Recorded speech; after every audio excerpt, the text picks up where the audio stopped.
Thank you, Mr. Vogt, for coming. Did you want to? Back and forth between parties, or do we go? No. Okay, they gave me a master. Well, thank you, Mr. Chair, for leading this committee. I'm excited to be on it. Mr. Vogt, thank you for coming out before us. I want to start by just reading you a quote that you had said. It is, quote, there certainly is going to be mass layoffs and firing, particularly at some of the agencies that we don't even think should exist. I want to just give you an opportunity to clarify, what are the agencies that you don't think should exist? Well, I didn't say that. If you go back and look at the video of when I said that in an interview, I said there needs to be, I didn't make an announcement on behalf of the incoming administration that there would be. So I'm not here to do that or to elaborate on any plans to that effect, because I'm not sure that they exist.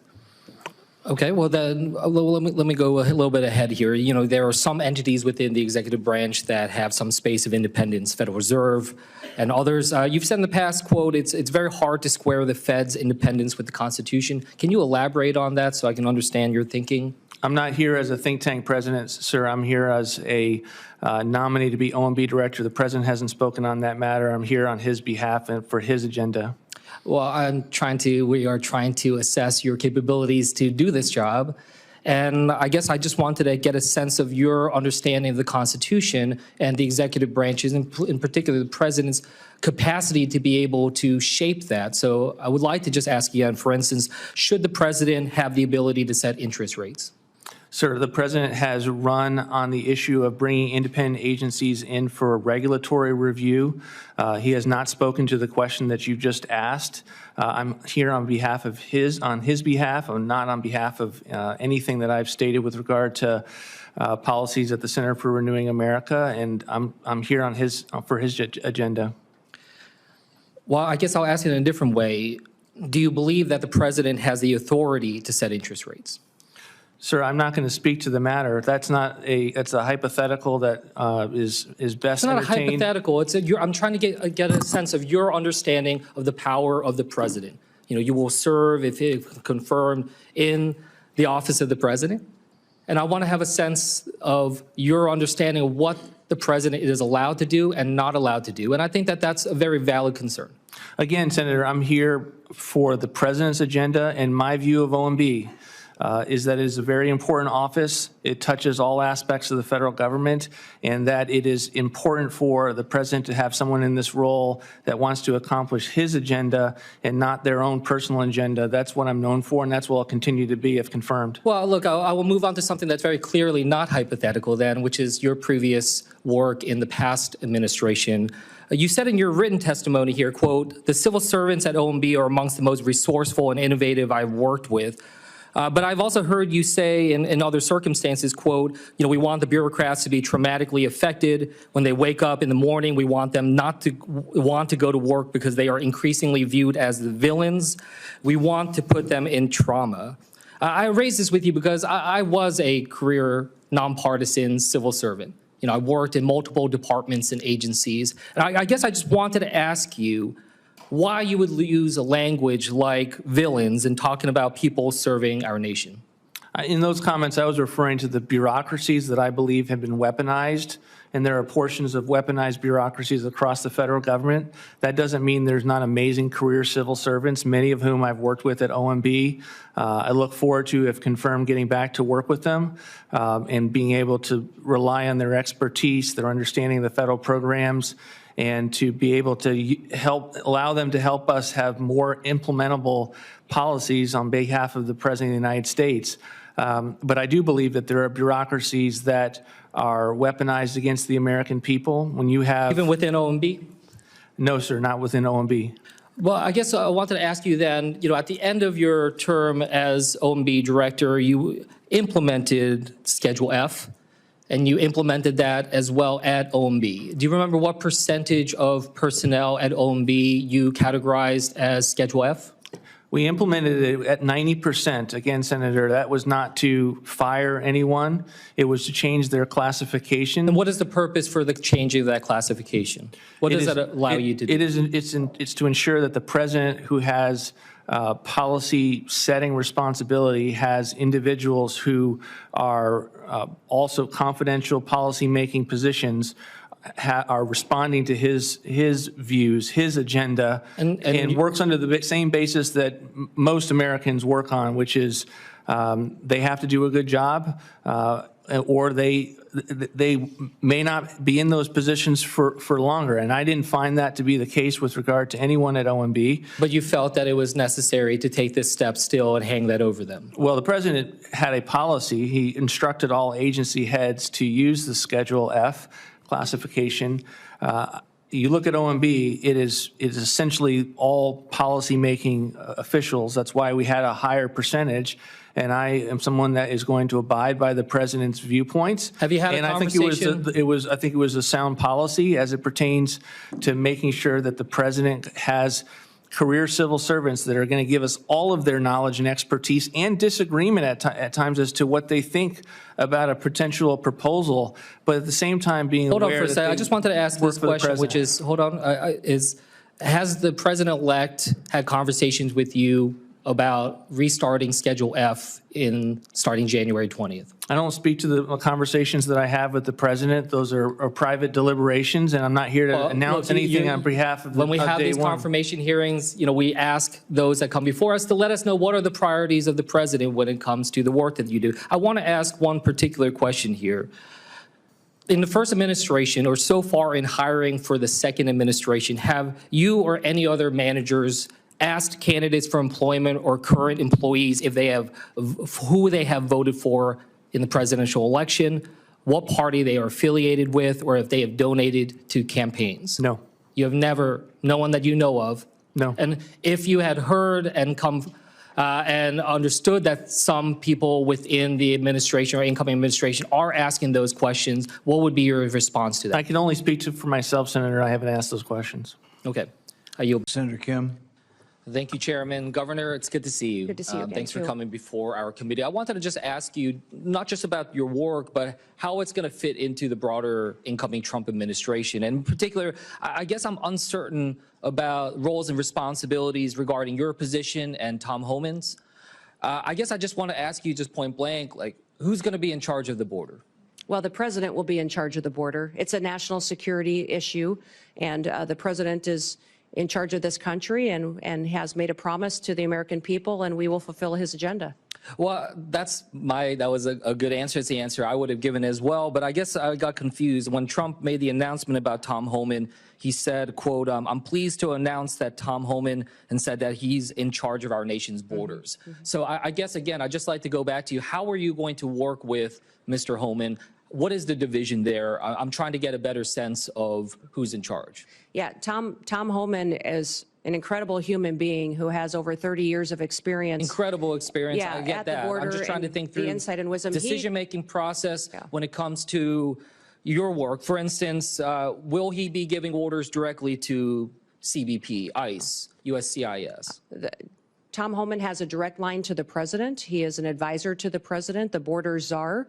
I obviously will be, if nominated and confirmed, and put into the position of being the Department of Homeland Security Secretary and responsible for the authorities that we have and the actions that we take. I say this because I actually want to make sure that we're empowering the next Secretary of Homeland Security. Yes. In the legislation that was codified by Congress and moved forward that started this after September 11th, it said, quote, all functions of all offices, employees, and organizational units of the department are vested in the Secretary. So I guess the reason why I mentioned this is I've just seen some quotes from Mr. Homan where he said, quote, I'll be making decisions on border security and deportation. He was asked in another interview about the stronger role that he'll play, and he said, absolutely, I'll be making decisions on how we do the border. So I just raise that as a concern of mine, because not only is that about the function of our executive branch, but also the capabilities of this committee to be able to properly do our constitutional duties for oversight, the ability for us to be able to have that conversation. We can talk to you, engage with you. That is the direct way. But if he is going to be making decisions, then he should come before this committee as well. And I know that that's something where, as far as I know, his role will be directly at the White House. is not something that will be under the purview directly of this committee. So I just wanted to raise those concerns. Yeah. Tom and I work very well together and talk and communicate all the time, and we'll be working together on a daily basis when we're in our positions under the new administration.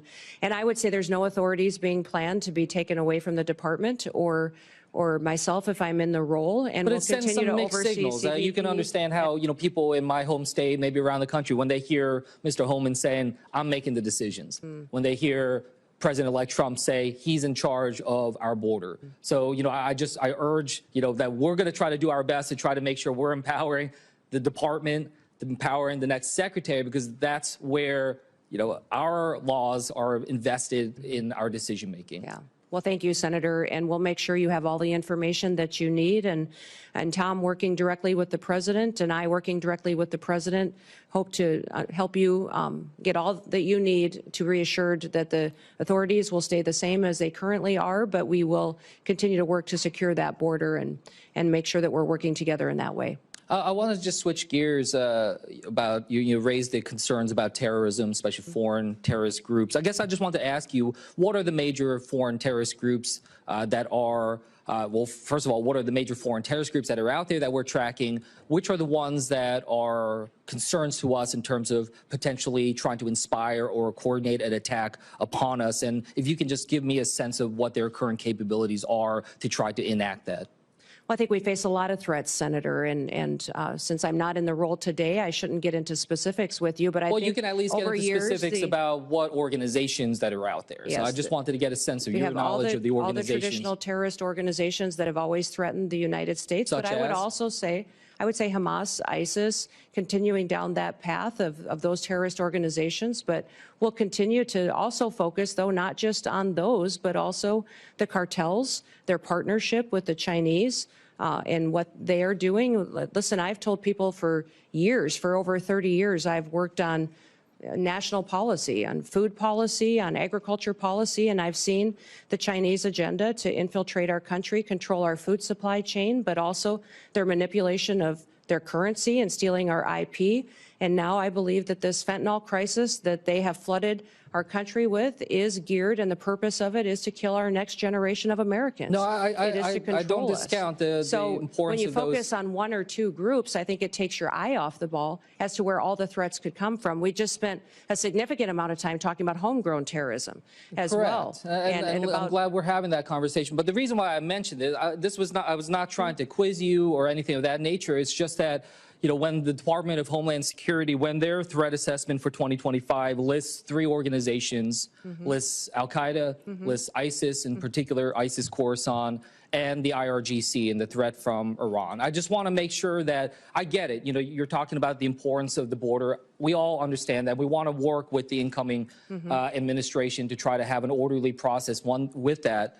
But I just want to make sure that in particular DHS, the primary mission, if we look at the founding legislation, the primary mission, the very first mission is prevent terrorist attacks within the United States and do everything we can to minimize that type of threat. So, yes, I do think it's important for us to focus in on 1, 2, or 3, or just wherever these terrorist groups are at. Yes, I know that part of that effort to try to minimize terrorist attacks is through the work that we try to do to secure our borders, all of them, air, sea, and land. But the primary mission still is about preventing terrorism, not just the border security. That's a tool to be able to accomplish that. So I just raise that with you. I want to make sure that the next Homeland Security Secretary has a very detailed knowledge and understanding about the terrorist groups, their capabilities, and is tracking that on an absolute daily basis, and that they understand that is their top mission. And with that, I'll yield back to the chairman. Senator Johnson.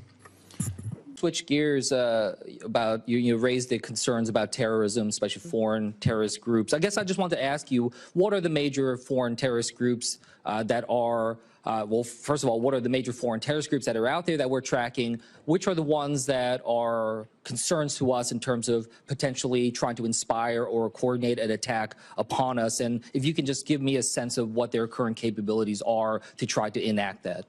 Well, Well, I think we face a lot of threats, Senator, and since I'm not in the role today, I shouldn't get into specifics with you, but I Well, think you can at least get over into years, specifics about what organizations that are out there. So Yes, I just wanted to get a sense of we your have all knowledge of the all the organizations. traditional terrorist organizations that have always threatened the United States. Such But I would as? also say, Hamas, ISIS, continuing down that path of those terrorist organizations. But we'll continue to also focus, though, not just on those, but also the cartels, their partnership with the Chinese, and what they are doing. Listen, I've told people for years, for over 30 years, I've worked on national policy, on food policy, on agriculture policy, and I've seen the Chinese agenda to infiltrate our country, control our food supply chain, but also their manipulation of their currency and stealing our IP. And now I believe that this fentanyl crisis that they have flooded our country with is geared, and the purpose of it is to kill our next generation of Americans. No, It is to I control don't us. discount the So importance when you of those. focus on one or two groups, I think it takes your eye off the ball as to where all the threats could come from. We just spent a significant amount of time talking about homegrown terrorism as well. Correct. And I'm glad we're having that conversation. But the reason why I mentioned it, I was not trying to quiz you or anything of that nature. It's just that, when the Department of Homeland Security, when their threat assessment for 2025 lists 3 organizations, lists Al-Qaeda, lists ISIS, in particular ISIS Khorasan, and the IRGC and the threat from Iran. I just want to make sure that I get it. You're talking about the importance of the border. We all understand that. We want to work with the incoming administration to try to have an orderly process with that. But I just want to make sure that in particular DHS, the primary mission, if we look at the founding legislation, the primary mission, the very first mission is prevent terrorist attacks within the United States and do everything we can to minimize that type of threat. So, yes, I do think it's important for us to focus in on 1, 2, or 3, or just wherever these terrorist groups are at. Yes, I know that part of that effort to try to minimize terrorist attacks is through the work that we try to do to secure our borders, all of them, air, sea, and land.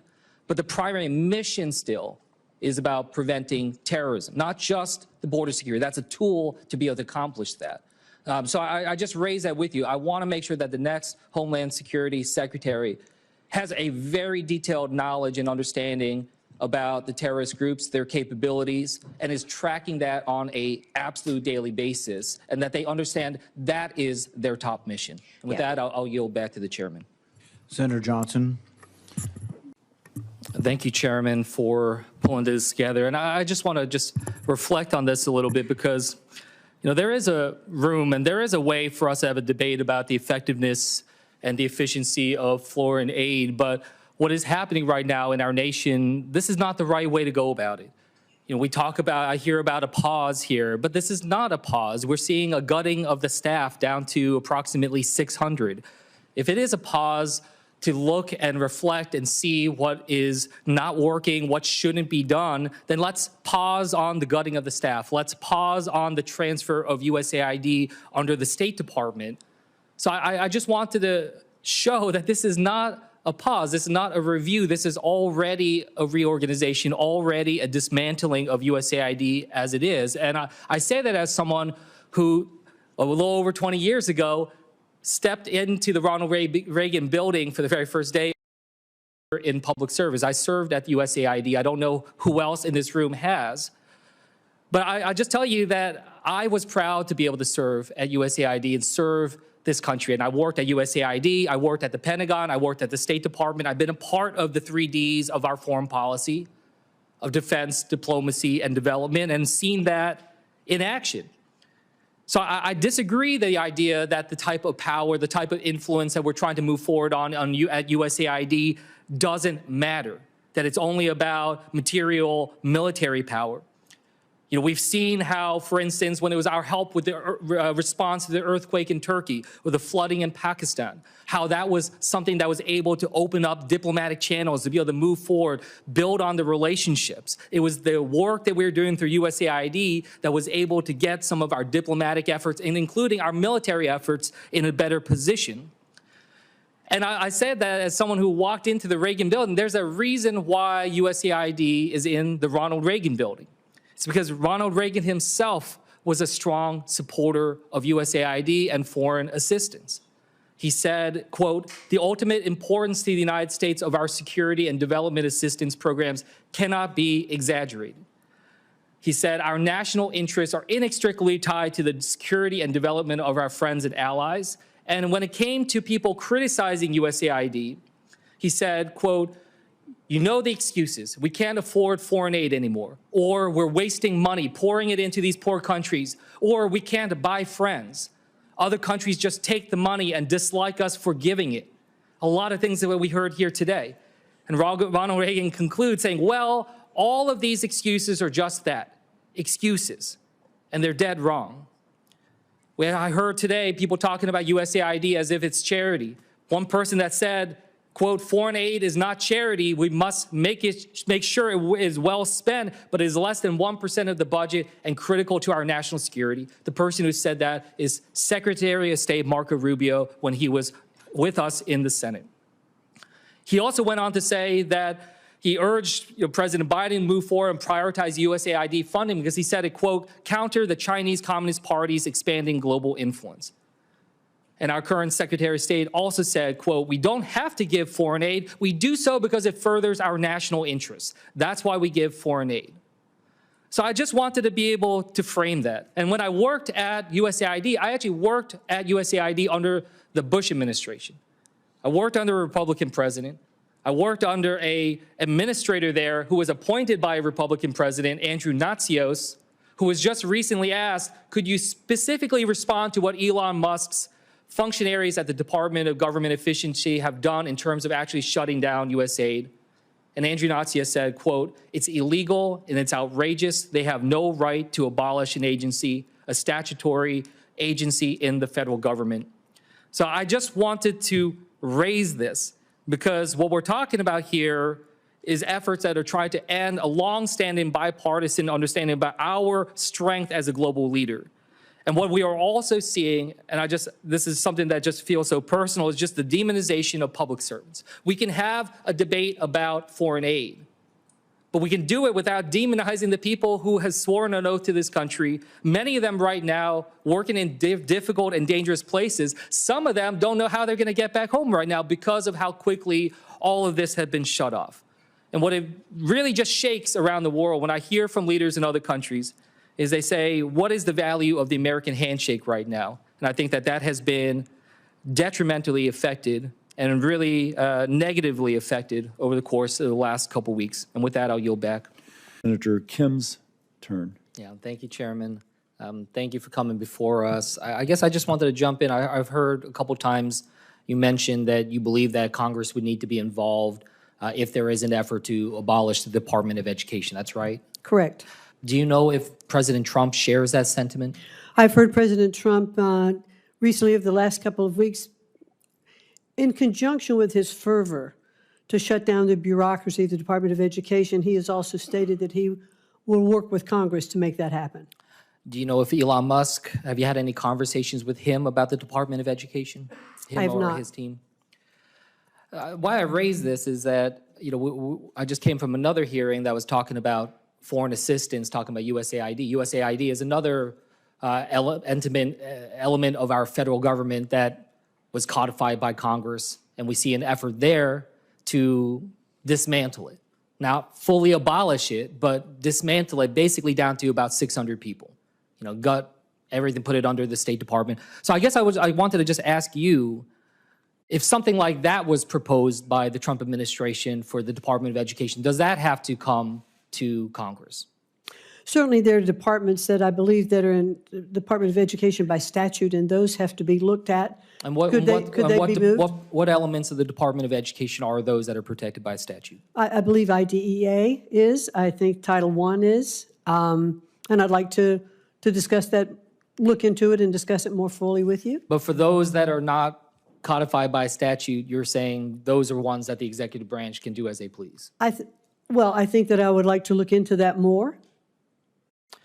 Why I kind of mentioned this as well is that, just in the first couple of weeks here, we had a lot of conversation about the surge of anti-Semitism, our strong support and making sure we're protecting students from that type of harassment, from that type of intimidation. absolutely something we need to stand against in terms of anti-Semitism. But I guess I was alarmed because what we ended up seeing is that multiple attorneys and other staff members of the department's Office of Civil Rights have been placed on administrative leave with no notice, no explanation. And some of them were in the process of investigating cases directly related to anti-Semitic harassment.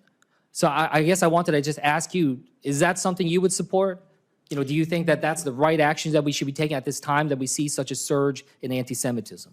Well, Senator Kim, I know it's not a great comfort for me to say this morning that I am not yet confirmed and have not yet been in the department. I don't know about all the administrative people that have been put on leave. I want to look into that. I want to understand it. I want to assess the department. I can't do that unless I'm confirmed and I get there, but I would certainly be willing to come back to you with a more specific answer. But does that concern you at all if if you were confirmed, would you make that a priority to go and see whether or not this is going to impact our ability to respond to anti-Semitism? No, I would want to make sure that we have everything that we need to have in place to protect our students on campuses. One thing that we have been having this debate on here in Congress is about this, and what we've seen is that Republicans have called for a 25% cut in the budget of the Office of Civil Rights. Is that something you would support? Again, I would want to see exactly what that impact is going to be and understand it. Look, I guess I'm frustrated because I feel like this is such a clear place where we can just say, yes, we want to make sure we have as much resources as possible to be able to fight anti-Semitism, to make sure that we're addressing these needs of such a surge. When we see a surge in anti-Semitism, of course we would want a surge in resources to focus on that. So I just wanted to raise that because this whole debate that we're having right now, it feels like it's untethered from just the reality on the ground. And I just urge you, if you are confirmed, that we are understanding the human impact of the problems that are here. I have a second grader and a fourth grader. I got two little boys. And I just had their parent-teacher conference. And yes, we talked through the performance of my kids, the data that NAEP and others are used, the Institute for Education Sciences. Now we're seeing $900 million cuts to that coming out from Elon Musk and his team. But I just raised this is the reason why teachers are concerned right now is not about their own salaries and their own careers. When they talk to me, they talk about the kids. They talk about the kids. That's I find that to be so powerful when these teachers, they're saying, look, I'm not asking about my own career. I'm asking about the kids. So just as you proceed, just remember that. Parents are very scared right now. Now, yield back. Thank you, Senator Kim. Thank you, Chairman. Thank you, Congresswoman, for coming on out and talking to us. In your opening statement, your written testimony, you talked about putting American workers first as the priority here, and I appreciate that. I think a lot of us agree with that. I guess I just want to ask you, because you talked about the vision that you have for that should be a vision for our country. So I guess I wanted to ask you to sort of expand on that vision. Is $7.25 an hour, is that enough to live on in America in the year 2025? Thank you, Senator, for the question. I know Ranking Member Sanders asked the same question. I recognize that it hasn't been changed, the minimum wage. I guess I'm just asking you, do you think that's enough for a worker to live on? I'm just trying to get a sense of your vision for what the standard of life for an American worker is. Yeah, well, I mean, again, for every state, for every community, again, I mentioned Oregon. What happens in Portland doesn't happen in Grants Pass. It certainly doesn't happen over in Eastern Oregon. I understand that about Oregon, but I guess I would ask you, what is $7.25 an hour? That is what in an annual term? Do you know off the top of your head? Oh.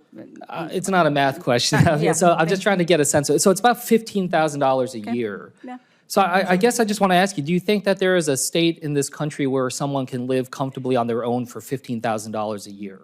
Well, I don't know if there is, but I would look and work with Congress. This is a congressional issue. I hope I can support you in telling the story of what's happening on the ground. But so that's that you what can I'm just trying to determine. get a sense of from you is what your vision is. Because I do want to try to engage and see if we can work on that together. So for instance, biggest issue I keep hearing about is about affordability of housing. and the challenges that people are facing when it comes to that. So again, I'm just trying to get a sense of where you're at on this. Like, do you have a sense of what percentage of someone's salary should go towards housing? You know, is there an upper limit in your mind of where you'd like to see that? Well, I know oftentimes they talk about, if it's 10%, 20%, but here's my commitment, Senator.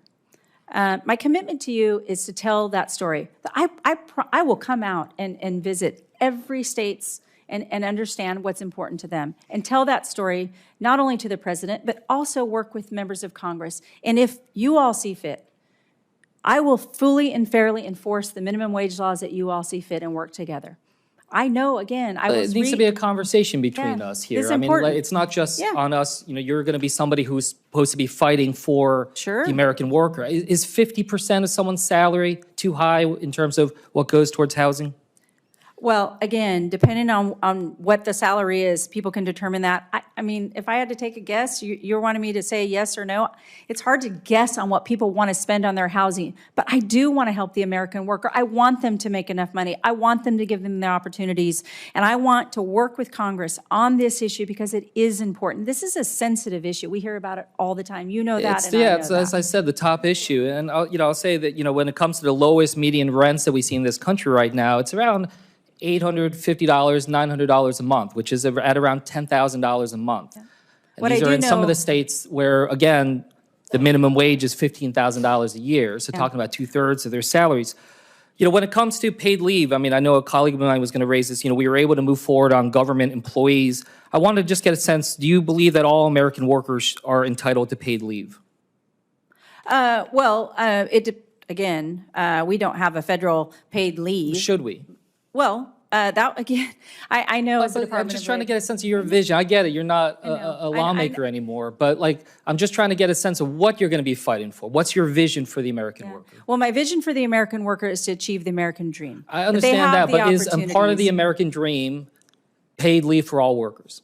Well, again, I cannot commit to you today that I would say 100% paid leave across the board is something that should be taken up by the federal government. Independent of states, state of Oregon, again, they choose to do that respective of their states. I want people to have the opportunities to keep more of their hard-earned dollars. I know the president, again, is in line with the America First agenda to have those freedoms, to keep those hard-earned dollars that they earn, and we want to make the most prosperous opportunities available for them to earn the most based on what they are skilled to do, and offer them the development and the skills that they can to earn that opportunity. I want this more than anything. Yeah, and look, I want it too, and that's why, if confirmed, I want to work with you on this. Absolutely. But I'll just tell you, when I talk to workers back in New Jersey, they say it feels like death from a thousand cuts right now.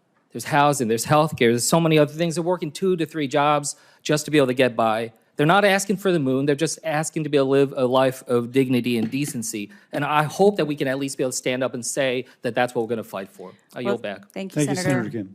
New timers that nobody can see where the time is. So I apologize if we went over. No, believe me, this is our first meeting in this new room. And so now I can A see lot of new technology. I can see on my dial it's Senator Kim who's next.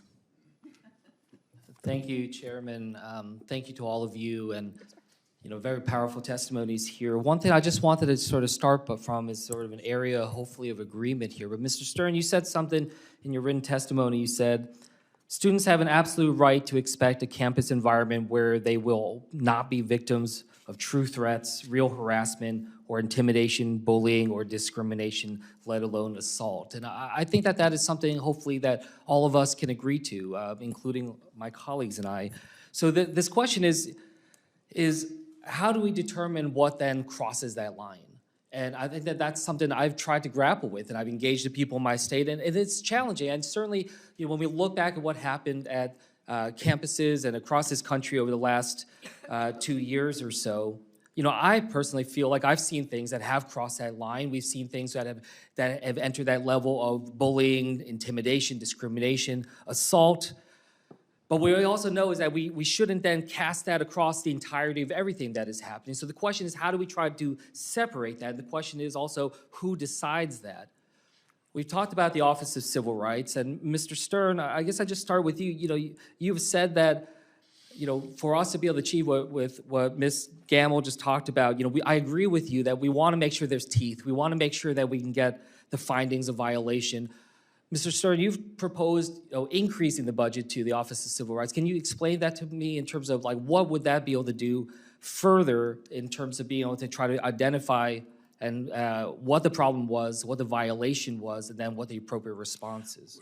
Thank you, Senator. Well, one of the issues is that there's a huge backlog. So on a campus, when complaints are not resolved in a timely fashion, I think we probably all agree on that. That sends a message that nobody cares. So more funding would do that. But the other thing I want to stress is that the solution that people are pointing to about speech, about using the IRA definition, is going to backfire. And it's not just me saying that. It's the Cato Institute, the Federalist. Christopher Rufo said the second problem with the Anti-Semitism Awareness Act, especially for conservatives and civil libertarians, is that it's operating using the same coercive and corrosive principles as DEI. The legislation codifies an ideologically charged definition of anti-Semitism into law, provides special protections based on group identity, and expands anti-discrimination enforcement to include constitutionally protected speech. And what I worry about is when we tend to think about anti-Semitism, is it on this side of the line or that side of the line? We're ignoring how anti-Semitism actually works. Senator Sanders talked about the Tree of Life massacre. The background noise to that was anti-immigrant animus. If you look at how anti-Semitism works, Charlottesville, Jews will not replace us. The driving force is when anybody in our society is seen as a danger internally, and it's noble to go and attack them. It's in that environment, not whether this is about Israel on this side of the line or that promotes people to a conveyor belt of thinking in anti-Semitic terms. Ms. Gamble, I wanted to turn to you. Definition aside, I think you made your point, and that was helpful for me to understand your perspective on that. But certainly we need some entity to be able to decide and make adjudications here. Do you have an opinion in terms of whether or not the Office of Civil Rights and the Department of Education is the place, or if the Department of Justice is the place, which is what's being proposed by this administration right now? I'll be honest with you, Senator. I don't particularly care which one it is. I believe that enforcement is what is necessary here. I believe that they need to be well educated on these issues, whomever it is going to be. I will say what we have seen recently when it is OCR investigators is, one, a lack of proper understanding in education and a lack of understanding of the law that requires enforcement. So to the extent that there is some cooperation between the Department of Education and the Department of Justice, I think that may be absolutely the recipe that we need. Thank you for your perspective here. Let me just kind of say on my front what I worry about, because I agree with you. Something you said earlier, Ms. Gamble, was context is important. And I do think that there is very strong, need for having that context within the system of education. Understand the dynamics there in our education are different than other parts of our society. I agree with you, though. We want to make sure that there's teeth to it in terms of being able to engage. And, what we want to make sure is there's a process there. And I'll be honest, when I see, these efforts that are targeting, Young Sean Chung or Khalil or others without a process, whether in the Department of Education or the Department of Justice, it worries me. The last thing I'll just say here as I'm wrapping up is, I know it was mentioned before about Chinese students coming to the United States, espionage issues. I just want to say, look, my son, 7 years old, when he was 7, was at school, had a kid taunting him, calling me Chinese boy over and over again. And so when there was that anti-Asian hate rising, the first people in New Jersey that came to our defense were some of the Jewish American community leaders. We wrote an op-ed together. I think that's important. I understand that there are nuances and differences, and I know that there's a concern about lumping it all together, but it is this understanding that when we protect all students, we are stronger than where we are seeing that kind of division that's out there. So I just wanted to respond and say, look, I'll stand up to try to address these needs, try to do it in a way with teeth.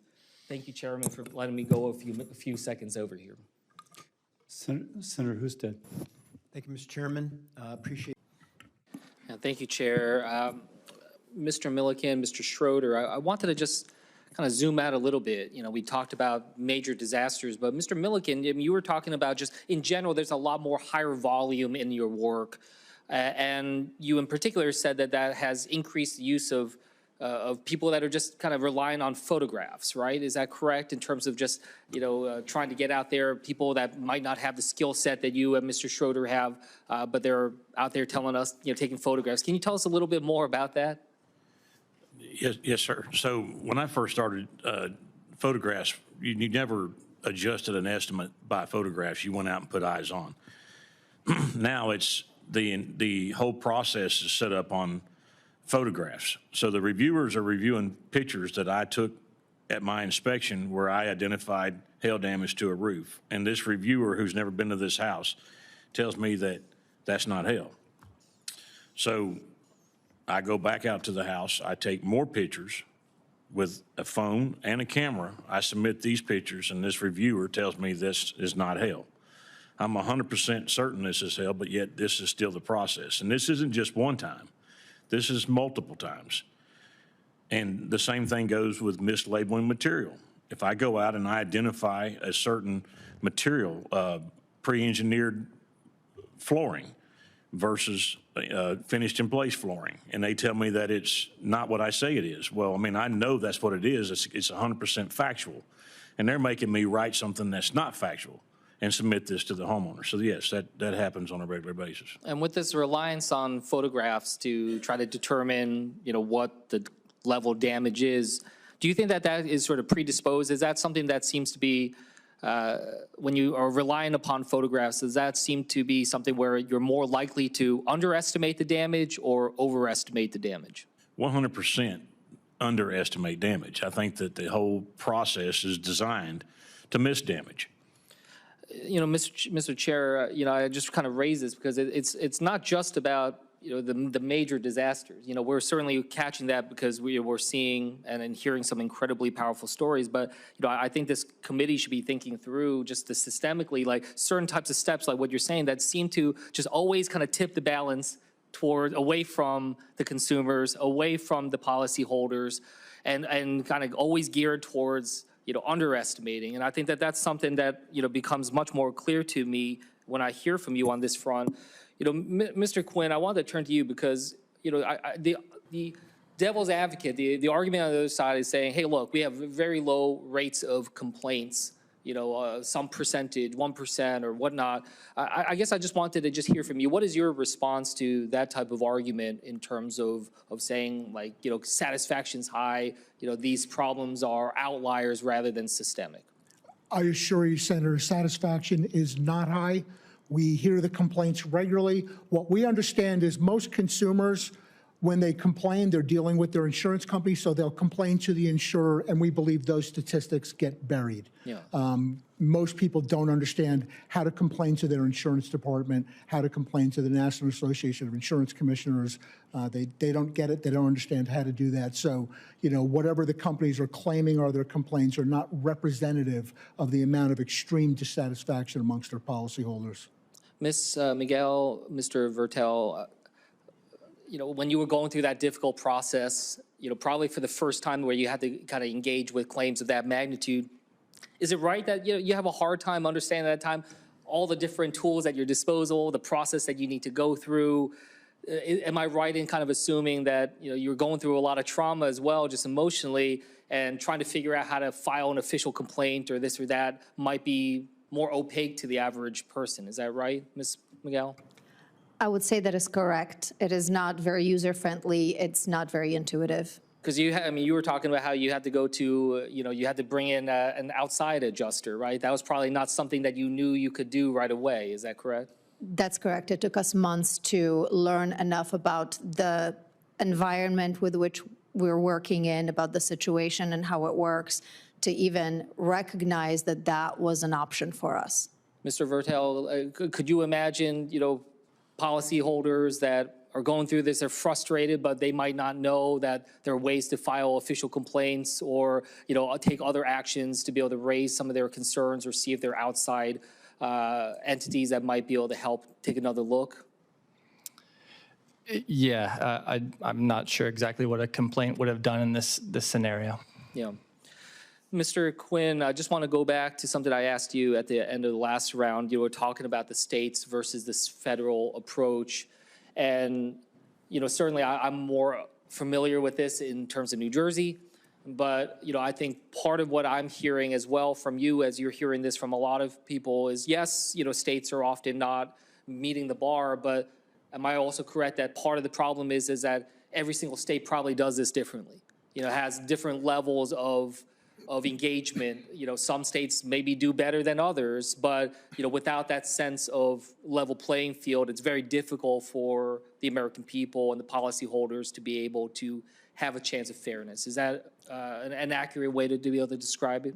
That is correct, sir. Every state has their own procedure, and there's not necessarily consistency between one state and the next. You know, Mr. Milliken, Mr. Schroeder, you know, Mr. Quinn earlier was saying that he felt that this was kind of across the industry. You know, we've certainly talked about certain insurance companies here, but is that your understanding as well from your experience? Did you feel like there were some that were abiding very differently and very much focused on the consumer, or do you feel like this is a problem that you see across the industry, no matter which insurance company that you are working with? Mr. Schroeder?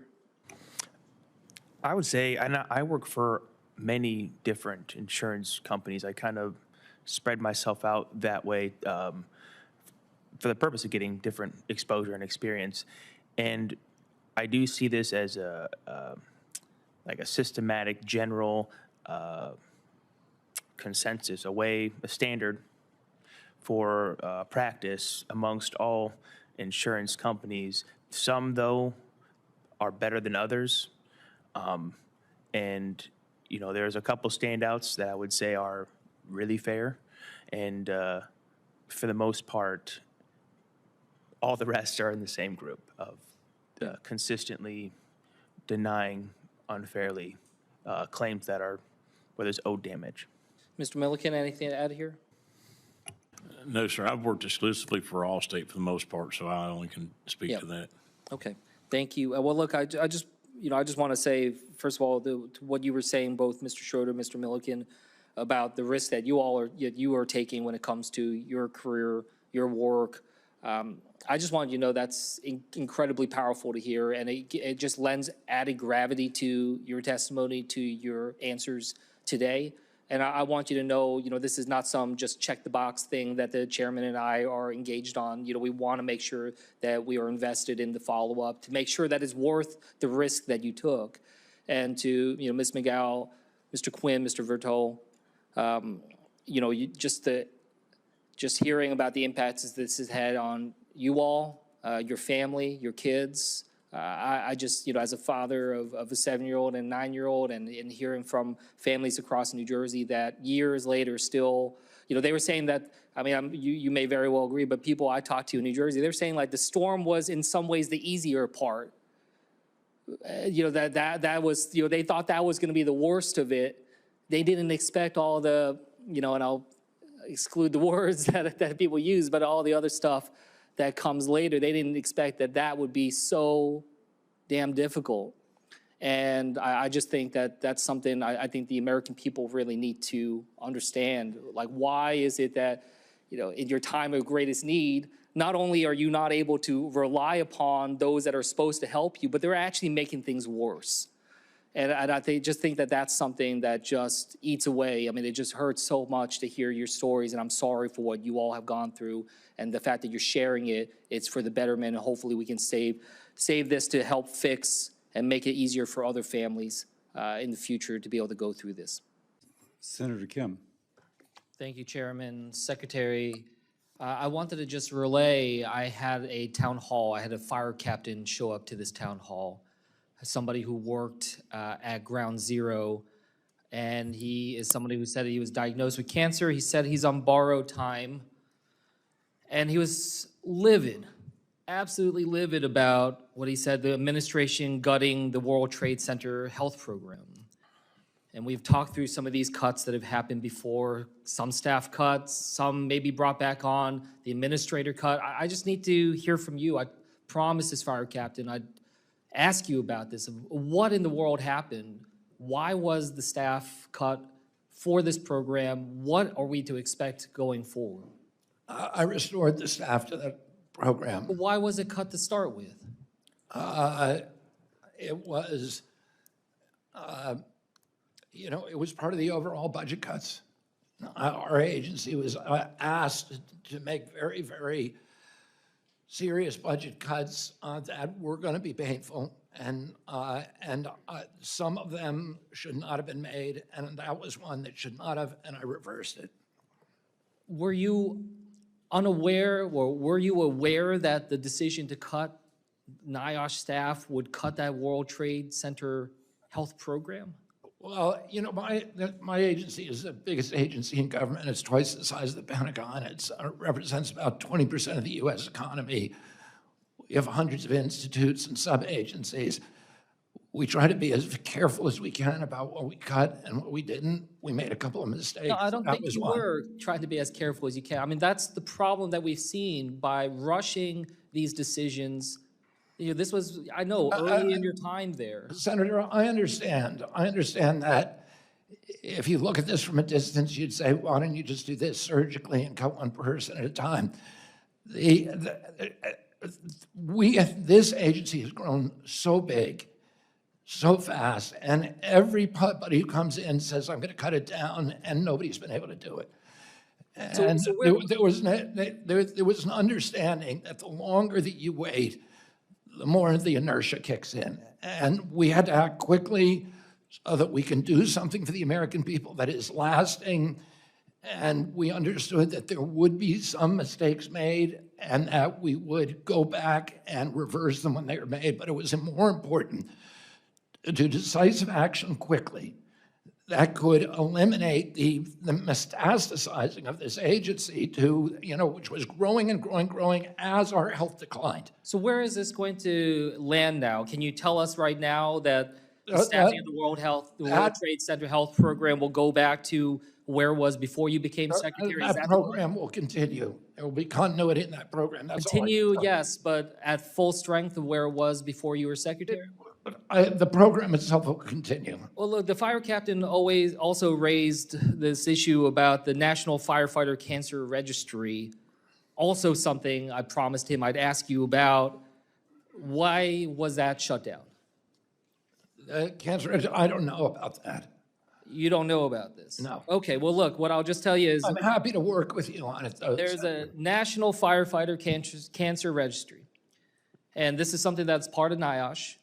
And because of the cuts, when I go to the website as I am right now, it says the information on this page is not currently being updated and access to tool is limited. Firefighters can no longer enroll in the National Firefighter Registry for cancer.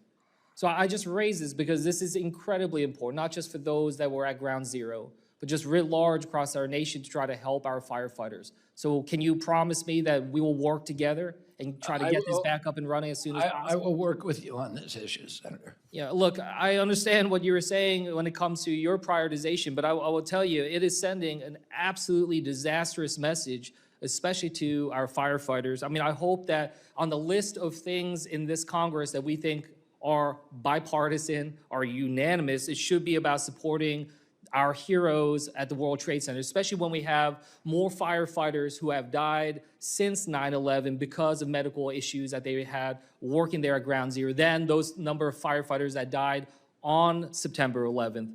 And so if we can't even agree on that, if that is not seen as a high enough priority to try to protect, then I'm worried about everything else that is more controversial, has less unanimity. So, Secretary, I will follow up with you on the National Registry, and I do want a firm answer on you on what is the final staffing at the World Trade Center Health Program. And with that, I'll yield back. Thank you, Senator. Senator Kim. Thank you, Chairman, Madam Secretary.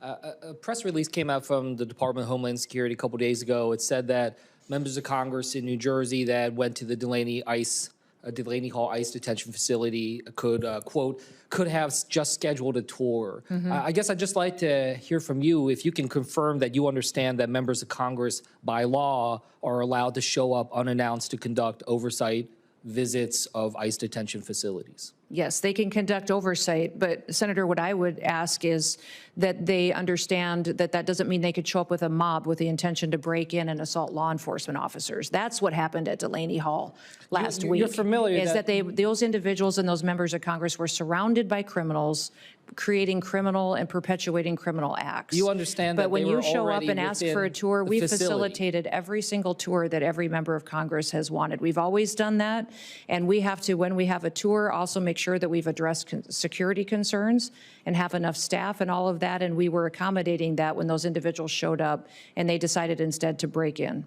You know that they were already on the ICE premise, already facilitating into having the tour when there was the arrest of the mayor. They were not breaking into They had broken through the outer fence, and they were interior on federal property when the crimes occurred. They were invited in by ICE as the ICE was preparing to give them a tour. That doesn't give them an excuse to start punching law But you enforcement understand that they were not officers. storming the fence. Well, I at don't the- understand. Are you making excuses for their behavior that day? I'm just trying to clarify what exactly happened. Oversight is an important part of what Congress does and what you provide to our department, and we welcome it. We give tours when members of Congress ask for it. We just ask that they not be politicized, that they actually are there to provide the oversight that is needed to ensure that we're doing if I due were to diligence show in our up- job.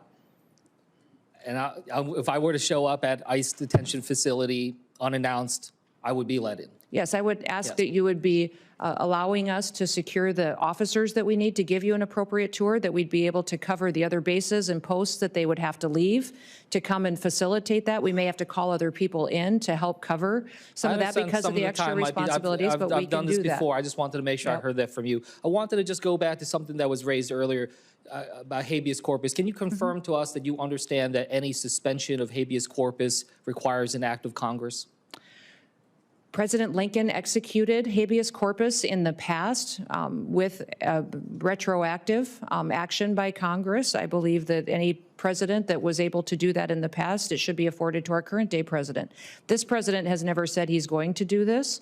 He's never communicated to me or his administration that they're going to consider suspending habeas corpus, but I do think the Constitution allows them the right to consider it. When we saw what happened with, how many times has habeas corpus been suspended in our country? Once that I know of. 4 times. For certain. I'm not certain if those were. The instance that you were referring to was one where the courts subsequently showed that Congress is the one that has the ability. Do you know what section of the Constitution the suspension clause of habeas corpus I is in? do not. Nope. Do you know which article it is in? No, I do not, sir. Okay, well, it is The in Article suspension. 1. Do you know Okay. which branch of government Article 1 outlines the tasks and the responsibilities for? Yes. Which one? Congress. Yes. Stephen Miller has said that he is actively considering, that there is active consideration of habeas corpus. Have you had a conversation with Stephen Miller about suspending habeas corpus? I have not. When it comes to FEMA, this is something I'm concerned about. Being from New Jersey, we've had challenges with Superstorm Sandy and others in the past. I was alarmed when I saw some reports that the acting head, Richardson, said last Thursday that he's about 80 to 85% done with the hurricane season plan, given that we are just days away from hurricane season beginning. I just wanted to ask you, is he done with his hurricane preparedness plan? He is working diligently with the employees at FEMA and are prepared for hurricane season. What you Have referenced. you seen this plan? Have you seen this plan? Is he Yes, I've been presented it to you? actively engaged in hurricane response and preparation. seen the We're plan? pre-staging people, pre-staging equipment. Is that We're plan making sure that something- we have tabletop exercise we're running through with all of our regions on what their response will be. It's been very extensive how we've laid out this plan. And What- will you be able to share what- that plan with this committee? I will check and make sure Yeah, that if I you can can, check but on I would that. think that we would be able to do Okay. that. I can't Just see any one- reason that Just one last thing. A couple weeks ago, you said that you were considering restarting in-person training at the National Fire Academy. Mm-hmm. I just wanted to ask if you're prepared to tell this committee that that you are moving forward with restarting in-person trainings. Yes, the plan is to do that again, so. That has been approved yeah. to restart? Yes, it has been. Okay, thank you. And with that, I yield back. Senator Scott. Sure. Thank you, Chairman. To something that was raised earlier about habeas corpus. Can you confirm to us that you understand that any suspension of habeas corpus requires an act of Congress? President Lincoln executed habeas corpus in the past with retroactive action by Congress. I believe that any president that was able to do that in the past, it should be afforded to our current day president. This president has never said he's going to do this. He's never communicated to me or his administration that they're going to consider suspending habeas corpus, but I do think the Constitution allows them the right to consider it. When we saw what happened with, how many times has habeas corpus been suspended in our country? Once that I know of. 4 times. For certain. I'm not certain if those were. were. The instance that you were referring to was one where the courts subsequently showed that Congress is the one that has the ability. Do you know what section of the Constitution the suspension clause of habeas corpus I is in? do not. Nope. Do you know which article it is in? No, I do not, sir. Okay, well, it is The in Article suspension. 1. Do you know Okay. which branch of government Article 1 outlines the tasks and the responsibilities for? Yes. Which one? Congress. Yes. Stephen Miller has said that he is actively considering, that there is active consideration of habeas corpus. Have you had a conversation with Stephen Miller about suspending habeas corpus? I have not. When it comes to FEMA, this is something I'm concerned about. Being from New Jersey, we've had challenges with Superstorm Sandy and others in the past. I was alarmed when I saw some reports that the acting head, Richardson, said last Thursday that he's about 80 to 85% done with the hurricane season plan, given that we are just days away from hurricane season beginning. I just wanted to ask you, is he done with his hurricane preparedness plan? He is working diligently with the employees at FEMA and are prepared for hurricane season. What you Have referenced. you seen this plan? Have you seen this plan? Is he Yes, I've been presented it to actively you? engaged in hurricane response and preparation. seen the We're plan? pre-staging people, pre-staging equipment. Is that We're plan making sure that something- we have tabletop exercise we're running through with all of our regions on what their response will be. It's been very extensive how we've laid out this plan. And What- will you be able to share what- that plan with this committee? I will check and make sure Yeah, that if I you can can, check but on I would think that we would be able to do Okay. that. I can't Just see any one- reason that would Just be. one last thing. A couple weeks ago, you said that you were considering restarting in-person training at the National Fire Academy. Mm-hmm. I just wanted to ask if you're prepared to tell this committee that that you are moving forward with restarting in-person trainings. Yes, the plan is to do that again, so. That has been approved yeah. to restart? Yes, it has been. Okay, thank you. And with that, I yield back. Senator Scott. Sure. Thank you, Chairman. Mr. Law, I'd like to start with you.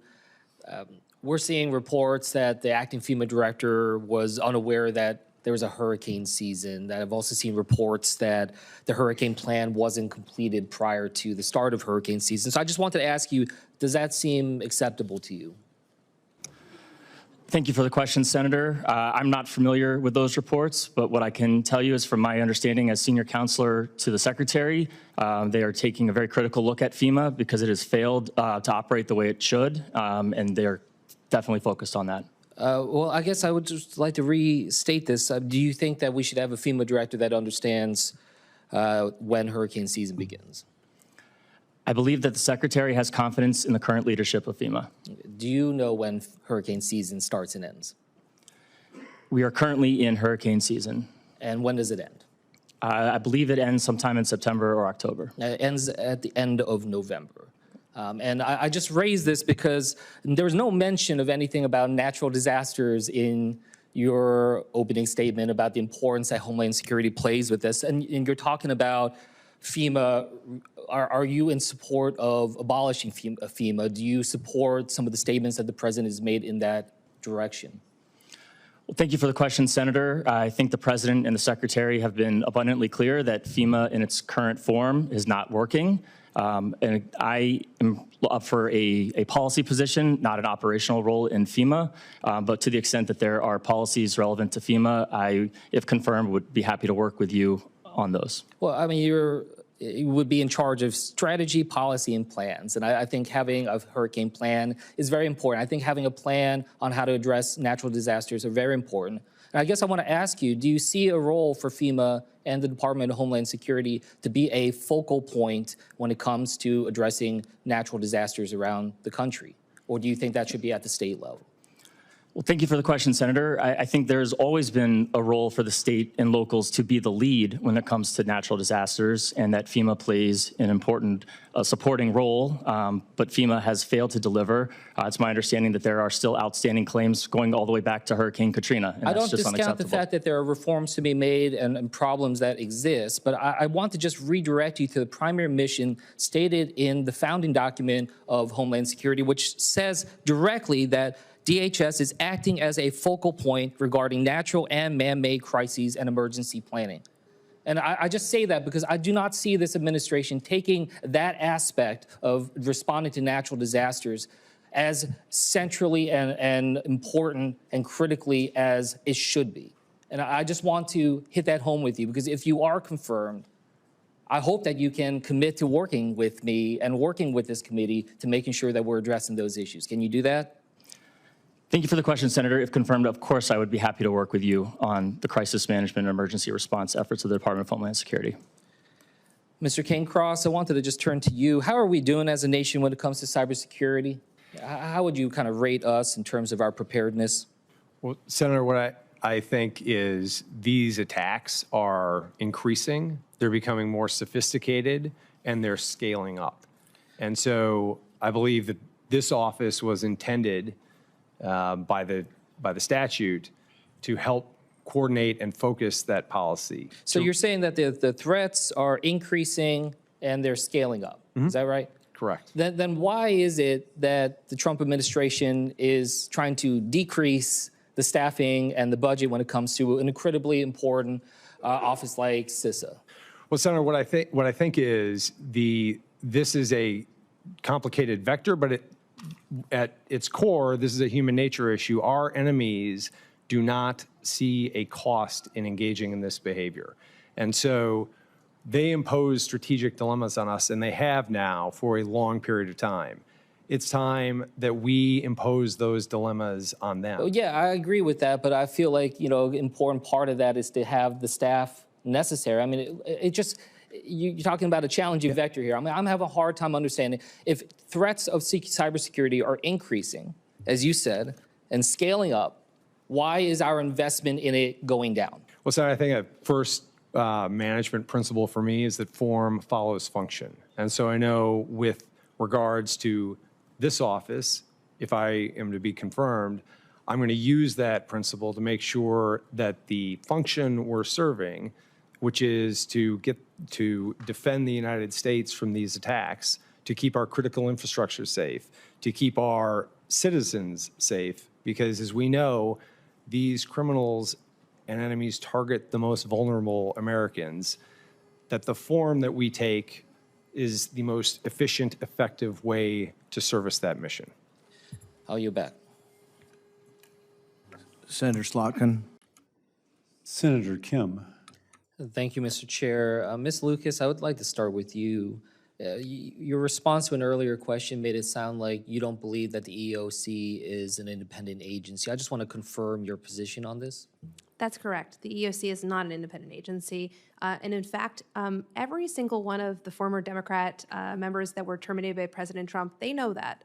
They know that, and so do colleagues across the decades. Since the 1970s, the EEOC's Office of Legal Counsel, as well as the Department of Justice's Legal Counsel, has held that we are an executive branch agency. In fact, to rule otherwise or to conclude otherwise would make us unconstitutional, because we accepted jurisdiction over the ADEA, the Age Discrimination in Employment Act, in the 1970s. And since then, the only way that could be constitutional would be for us to be an executive branch agency. We've accordingly complied with that for decades. So I just want to ask you, in terms of your own work, has anyone from the White House or elsewhere in the executive branch urged or suggested to you or your staff to dismiss a case, take on a specific case, or decide in a certain way? Respectfully, Senator, I cannot breach deliberative privilege or attorney-client privilege or Title VII confidentiality, so I'm unable to be responsive to your question. So you can't say a simple no on that? To answer your question would require me to breach the privileges. Well, I guess maybe I'll frame it in a different way. Would that be appropriate? Would it be appropriate for the White House to tell you to take on a certain case, dismiss a certain case, or to rule in a certain way? I can't engage in hypotheticals. I can say Look, as it's not a global hypothetical matter. because you're saying to me that you are not an independent agency. You report to who? I report to the president. So if the president gave you a directive, what would you do?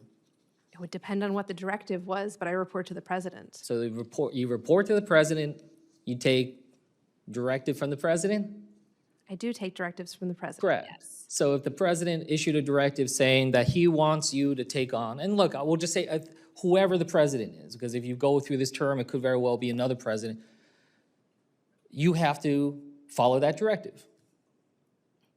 If the president gives me a lawful directive, which I'm confident that he would do, then I would obey that directive. And I think it is entirely appropriate for the president to direct the enforcement actions of the agency. So it's consistent with entirely the law. appropriate for a president to tell you that the president wants you to dismiss a particular case.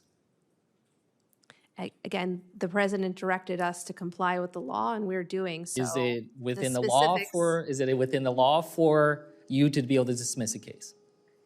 The agency has prosecutorial discretion at all times. Correct. So I just want to point out the damages and the challenges of what happens if you are moving away from this idea of some independence. The EEOC is founded upon this idea of protecting rights for all Americans, correct? It is. The civil rights for all Americans. Yes. So there comes a problem, though, if your agency does not have credibility as being one derived from a sense of fairness and instead can come at the whim of potential coercive influence or political whim. So I just want to point out to you where I see the faults of what you're saying in terms of EEOC not being an independent agency. I think the American people will lose credibility, lose trust in the EEOC because you have a very particular role. And I wanted to be able to explain to you and the American people what the problem would arise in. You know, the fact that you are saying that the president is your boss, that you take direction from the president, and if the president tells you to dismiss a case or to go after a particular employer or to rule in a particular way, I just find that to be a dangerous place for us and our government and our democracy. Respectfully, decades, for 30, 40 years, the agency has taken this consistent position. It's done okay in that time, and I'm confident it'll continue to do okay. But I think the American people should be delighted at the idea that President Trump is leading with an amazing vision for civil rights for all Americans, and that should thrill them. That he is, again, as many have said, seeking to restore the golden age of worker and dismantling the identity politics that have been present far too often at the EEOC. Well, I just want to remind you that, you know, your boss is not the president, your boss is the American people, and that we swear an oath to the Constitution, not to a particular president. And I will hope that you fulfill that oath. With that, I'll yield back. Senator. Yeah, thank you, Chairman. Thank you for coming on out here today. I guess I just wanted to start by asking you, do you know what the World Trade Center Health Program is? I do. What is it? It is it's a program that for individuals who were in the World Trade Center or in the vicinity that may have been exposed to chemical compounds in the cleanup and the aftermath, they have the ability to get screening and care as appropriate. For those that were there, as well as the heroes that were at Ground Zero afterwards, you know, we saw a 20% cut in their staff in February. I asked the secretary about this. He said that he was unaware and did not realize that the funding cuts that he was making, that was authorizing, were cutting staff from programs such as this. I guess I just wanted to ask you, were you aware that programs like this would suffer, that this program would suffer from the staffing and budget cuts? I was not involved in that decision-making, and I am not aware of what has happened. So can you explain to me who was involved in that decision-making? So you were the acting director at that time in February. How did you have any input into the budget process? I'm not aware of any of those staffing changes that transpired during that period of time or the budget processes. This is a critical, vital function that the CDC performs. So in February, you showed up at work one day and they told you that, you know, these are the cuts that are being made to your staff? Is that how it happened? Who told you that? Like, how did that unfold? I'm not familiar with the specific details that you're talking about. I am happy to look into it and follow up with you. So in February, when there were cuts to CDC staff, especially for the World Trade Center Health Program, do you recall how you were made aware of those cuts to the staff?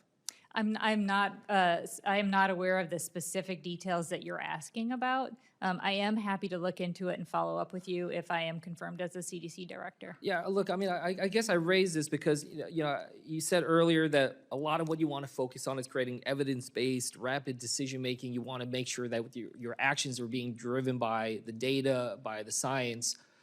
Yet, some of the most important decisions while you were acting director seems like they were made without your knowledge, without your inputs. Did you agree with those cuts to the World Trade Center Health Program? The World Trade Center Health Program is very important to this country. It is very important that we continue to support it. You did not agree with the cuts? Again, I'm not aware of the specific details of what you're asking about. I'm happy to look into it and follow up with you. Well, it was just a little odd because, they cut the staff. Congress, in many ways, bipartisan way, pushed back on this, and the staff were reinstated. I don't understand what the decision-making process is, and I guess that's something I wanted to get a sense of. What type of role would you play in terms of standing up against some of these cuts? If you disagree with them, what voice would you have? I guess I'll just switch gears a little bit here, just ask you, what do you think of Secretary Kennedy's performance and record so far since he has come in on secretary? How has he done in his job? I think the Secretary has laid out a very clear vision for making America healthier again. I think he has prioritized key public health activities for preventing chronic diseases, for reducing maternal morbidity and mortality. He has emphasized his support for the rural health areas, his support for Indian Health Services. Is there anything that is there a decision that he's made so far that you disagree with?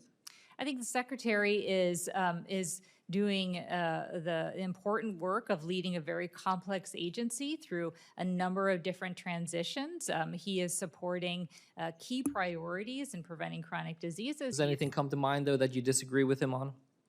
The Secretary is doing the important work of leading a complex agency. He is supporting preventing chronic diseases. There was a third of the staff was cut at the injury center, an incredibly important part of the CDC. Do you agree with that staffing cut? I have not been involved in the decision making. Well, I understand that, but do you agree with it? Look, the important work of public health is critical to all of the activities related to HHS. If I'm confirmed as the CDC director, I look forward to understanding what is happening within my own organization. I look forward to continuing to support these critical activities. If you don't mind me asking maybe a slightly different way, do you know what the leading cause of death is for children in the United States? There are a number of areas that we have to be concerned about for pediatric morbidity and mortality. If they're within the purview of CDC in terms of preventing and detecting. And what are the leading causes of death for children? The leading causes of death for children. Look, this is a complicated issue, and we want to make sure that we're covering. It's just a numerical issue. I'm running out of time. Unintended injuries, homicides, and suicides, under the purview of the Injury Center. And I would just ask you to keep that in mind if you're looking at further cuts. Thank you, Chairman. And Chairman, I just want to start by just expressing my deep sadness for the tragedy in Texas. Just really horrific. And as I'm a parent of a 7-year-old and 9-year-old little kids that are going to camp this summer, I mean, I know so many parents and families are just so heartbroken and feel shattered by what has happened.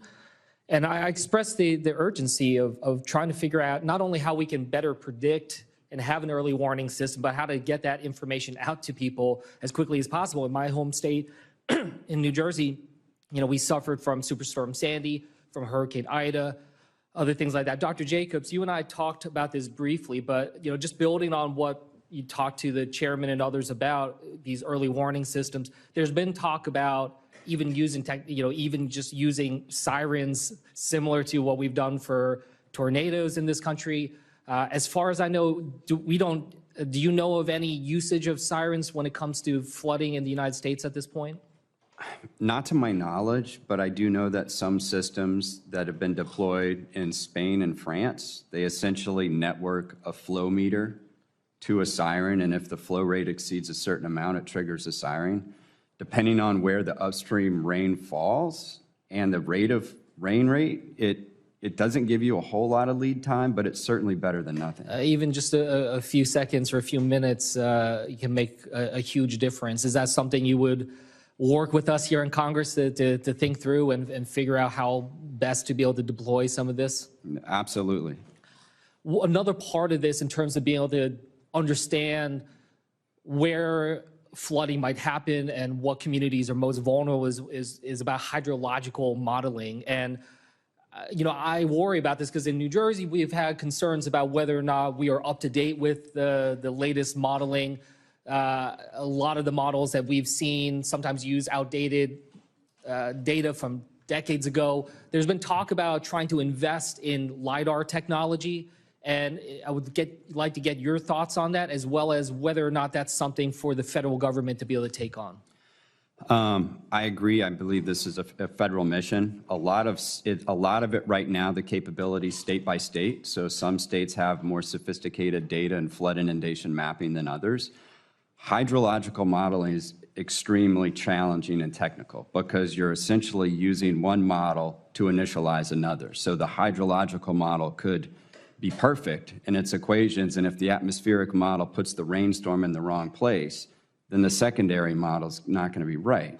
So that is critical, but the hydrological models, to be successful, need the most updated digital elevation, and the only way I know to really get that data as accurate as possible is through LiDAR. So I think having access to LiDAR data to optimize that and having a nationwide flood inundation mapping capability would be very, very helpful. It doesn't seem to make sense to me that we would have each state do their own, right? I mean, it could create so much asymmetry in the data, but having like a baseline federal hydrological data that we can draw from, does that make sense to you? Am I thinking about it right? It does make sense, and it's if the capability stops at the state border, but the roads don't, and you need to deploy assets on the other side of the state border, you need to actually have that information. Especially when it comes to hurricanes often affecting multiple states simultaneously. And am I correct that we don't necessarily have modeling that combines both the forecasting for hurricanes as well with the hydrological data? We don't have modeling that combines the two, which seems like that would be incredibly important. Is that correct? It is. So I'll give you a great example of Hurricane Florence that made landfall in the Carolinas a few years ago.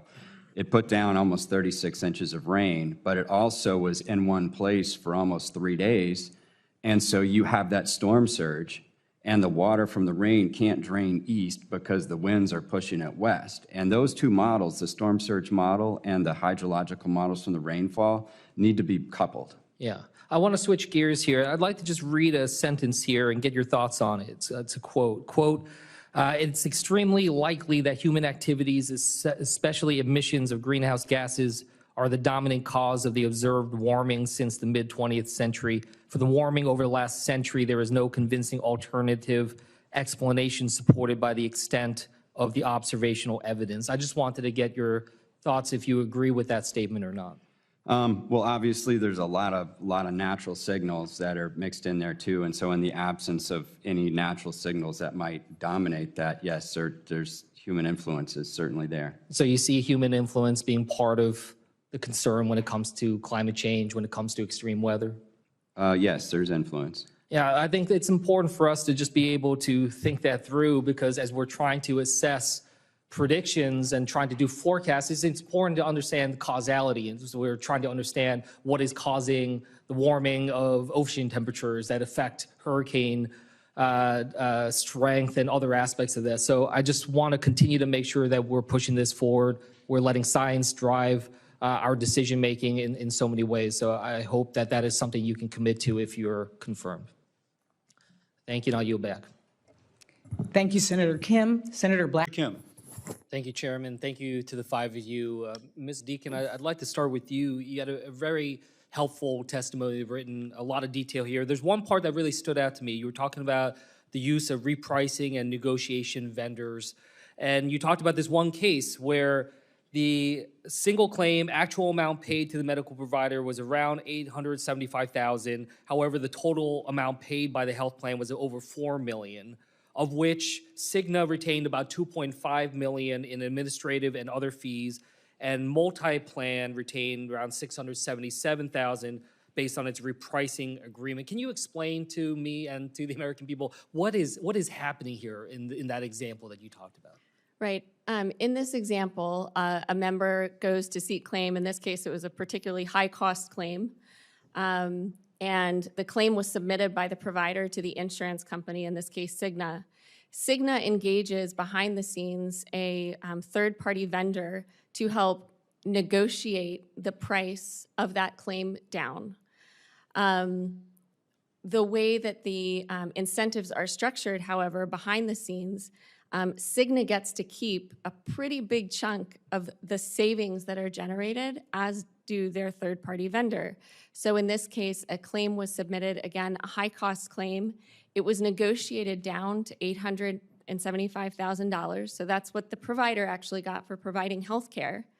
And as you mentioned, Cigna kept $2.5 million, and MultiPlan got $677,000 in order to negotiate that down. Now, when we're talking about administrative waste and bloat in healthcare, $875,000 of that $4 million claim paid was healthcare. The other 79% of that $4 million is not healthcare. I mean, 79. I mean, it's mind-boggling to me just when I hear that.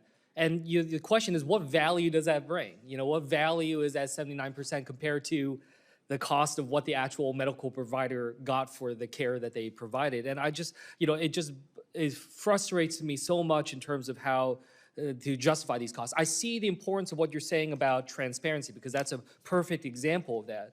But I will also say that that alone obviously is not what we need to be thinking about. And I thought you encapsulated well. You said here in a different part, profit seeking is expected in any corporate structure, but in healthcare, it's concurring in a system that lacks the most basic market safeguards. Transparency is one, but so is competition and accountability. I think the five of you have all talked about how much we're lacking, especially when it comes to competition and accountability. Dr. Miller, I wanted to just ask you, I was intrigued by what you said, about retrospective merger review. Can you go into that a little bit more? So the FTC is a smart organization, and when things don't go the way that they expect, they tend to take their industrial economists and have them study what they did wrong. So for a long time, the FTC lost at hospital mergers, and then they undertook a retrospective merger review to figure out what their analysis and strategy was getting wrong, and changed their strategy and analysis, and has done a much better job and has actually kicked butt on hospital merger review. I think we need to do sort of the same thing with PBMs. The FTC approved a lot of PBM mergers thinking that they would decrease price and not result in monopsony power in purchasing when facing pharmacies, and independent pharmacists have struggled. And so I think we need to have the FTC take a look at all the PBM mergers that they approved over the last 25 or 30 years, figure out what their analysis got wrong and how they need to change the strategy of looking at these going forwards. Mr. Potter, what's your thought on that? I agree that 100%. One of the things that we found in our research is that these companies are getting far more money, in many cases, from their PBMs and their other delivery organizations than they are from their health plans. At CVS, which owns Aetna, that company gets more money, revenue, and profits from its PBM than it does from the company's almost 10,000 stores and from the Aetna health plans. Yeah. It is a huge cash cow. Yeah, one thing I just want to add here as I end here, it's not just about the cost, it's also about the care. You know, a year ago, my father had major surgery, had to go to subacute facility.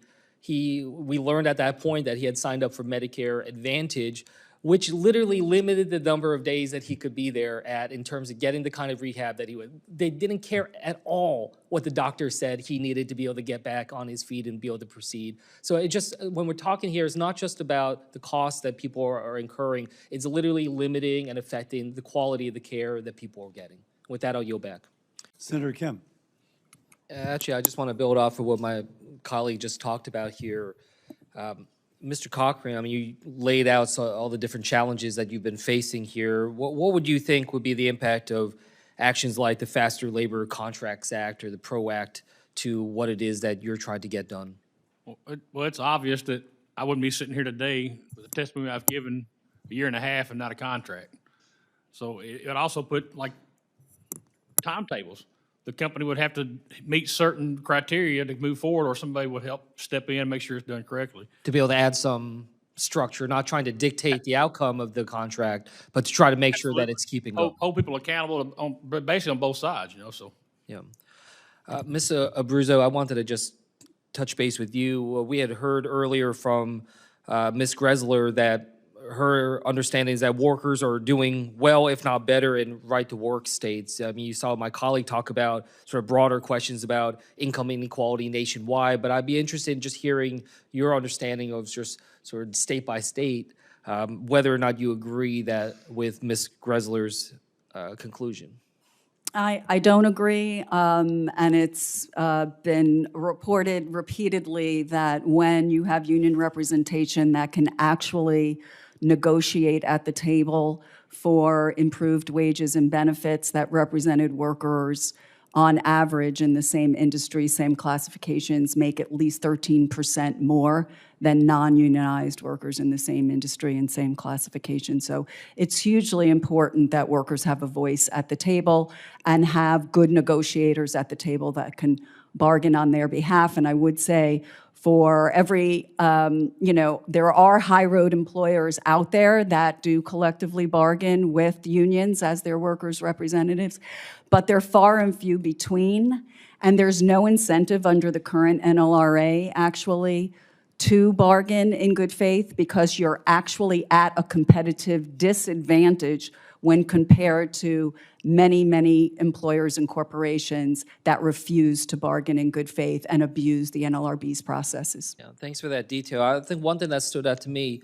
when I was looking into some of the data here is that it's not just about the union workers, is that some of these states that have the highest union density, it's about lifting the bar for everybody in that state. So for instance, about 70% of states with the highest union density, they've enacted paid sick leave legislation, compared with just about 11.8% of low union density states. Does that resonate? Is that just a coincidence, or do you think there's a correlation, a connection there? No, absolutely not. It's why it's not a coincidence. It's why I say we need to be thinking more boldly, and we need to be thinking about sectoral bargaining and models like that. There are states that actually have promoted and put together wage boards or industry standards boards because they want to have the same wages and standards in a particular sector or industry in order to take wages and compensation off the table so that your companies are no longer competing over wages and compensation. And what they should be competing about is the quality of the products and services that they provide, not the wages and compensation of their workers. Ms. Abruzzo, I'd like to just stay with you for a second here. Mr. Kaplan raised this question about the backlog at the NLRB and said that when it was under Republican leadership, that backlog went down, that it's not necessarily about needing more resources. But when I look at this, I mean, there are different ways to bring down a backlog, right? You know, you can take some steps to be able to, you know, try to adjudicate and try to work through the cases and put in that effort. But there are also ways in which you can dramatically reduce some of that backlog through dismissing cases or saying that they don't have merit. I guess I wanted to just get a sense from you, from what you saw from your time there, and how different ways have, how Republicans and Democrats have handled trying to address the backlog. Right, and so what the former chair correctly noted was there is a complete divide between the board side, which is around 100 folks or so, and the general counsel side, which is over 1,000 folks. And the general counsel side, of which I led, investigates and litigates cases. And without proper funding and proper resources and proper staff, you can't do the investigations and litigation that needs to get done.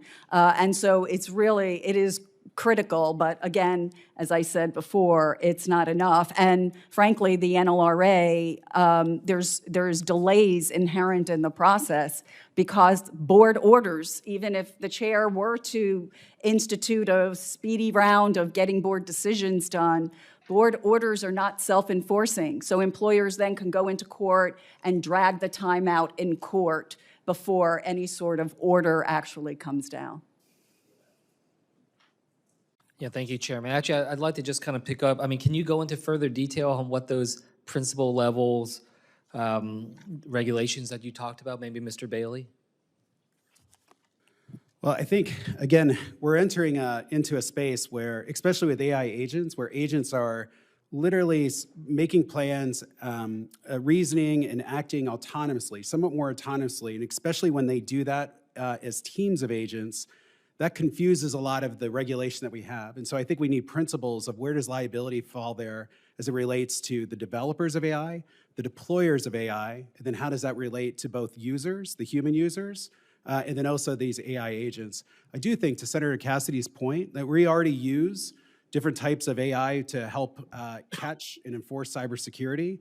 I think we're gonna find that there's a whole group of AI agents that can help with protecting and mitigating against some of these harms and helping us to suss out some of the bad ones too. Ms. Pearson, I'd like to just follow up with you. When Senator Hawley was talking to you, you were talking about how technology is changing so rapidly, so it's hard to be able to regulate directly, you know, especially when it comes to just the concerns that we have about kids and how they're interacting with. So I guess I just want to ask you, I mean, I understand what you're saying about the technology itself rapidly changing, but doesn't that then maybe push on us sort of a question to contemplate about whether or not we should be allowing children to be able to interact with this as it's rapidly changing so much and we don't know the implications? So I guess I just wanted to ask you, there was some conversation in a previous hearing that we had where we talked about potentials for age restrictions, for instance, on kids using AI that are not done in a formal education setting or with parent supervision in that type of product. So I guess I just wanted your reflections on something like that. Senator, I'm glad you brought that question up. I'd like to clarify that there is a difference, in my view, between a vertical industry incorporating AI into its business processes to create value for the consumer, value for the experience, value for the stockholder. For example, in the transportation industry, you know, safety regulations, the outcome of that is what I was referring to, vertical by vertical, for protecting children as a mom and a grandmom. That is where the general principle, in my view, then you depart from it. And yes, you regulate in that area. For example, the Children Online Privacy Protection Act, COPPA, was among the only pieces of legislation that regulated the internet specifically to protect children. And if there is an opportunity to do that, if there are, as there are examples, that is where I would depart from technology neutrality and get into the specifics of how to protect children. That's helpful to hear. Mr. Bailey, do you have thoughts on this?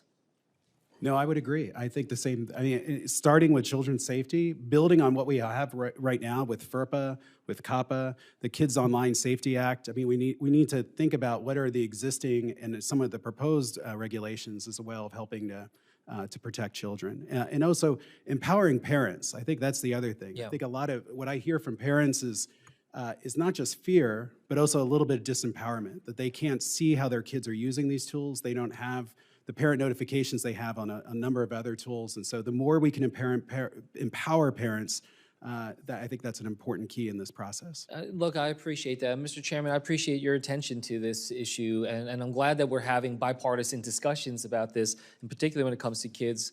And, you know, I'm a father of an 8-year-old and 10-year-old, and I have no idea how to really be able to think about how AI is intersecting with my kids and what I should, as a parent, be able to do.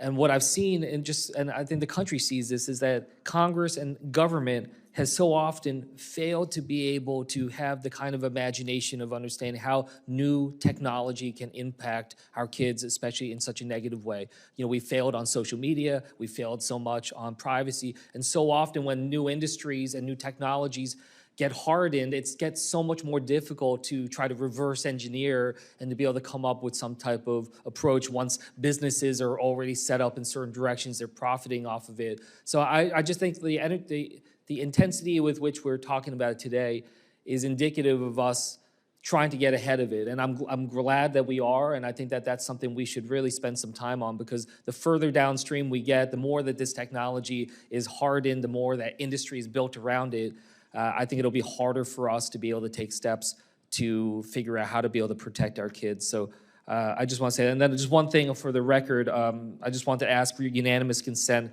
to enter into the record. It's one letter from the International Longshore and Warehouse Union. Chair? Thank you. With that, I yield back. And Mr. Crowley, I'd love to start with you. Just a quick question here. Would you say that the U.S. right now is the leading country in the world when it comes to biotech?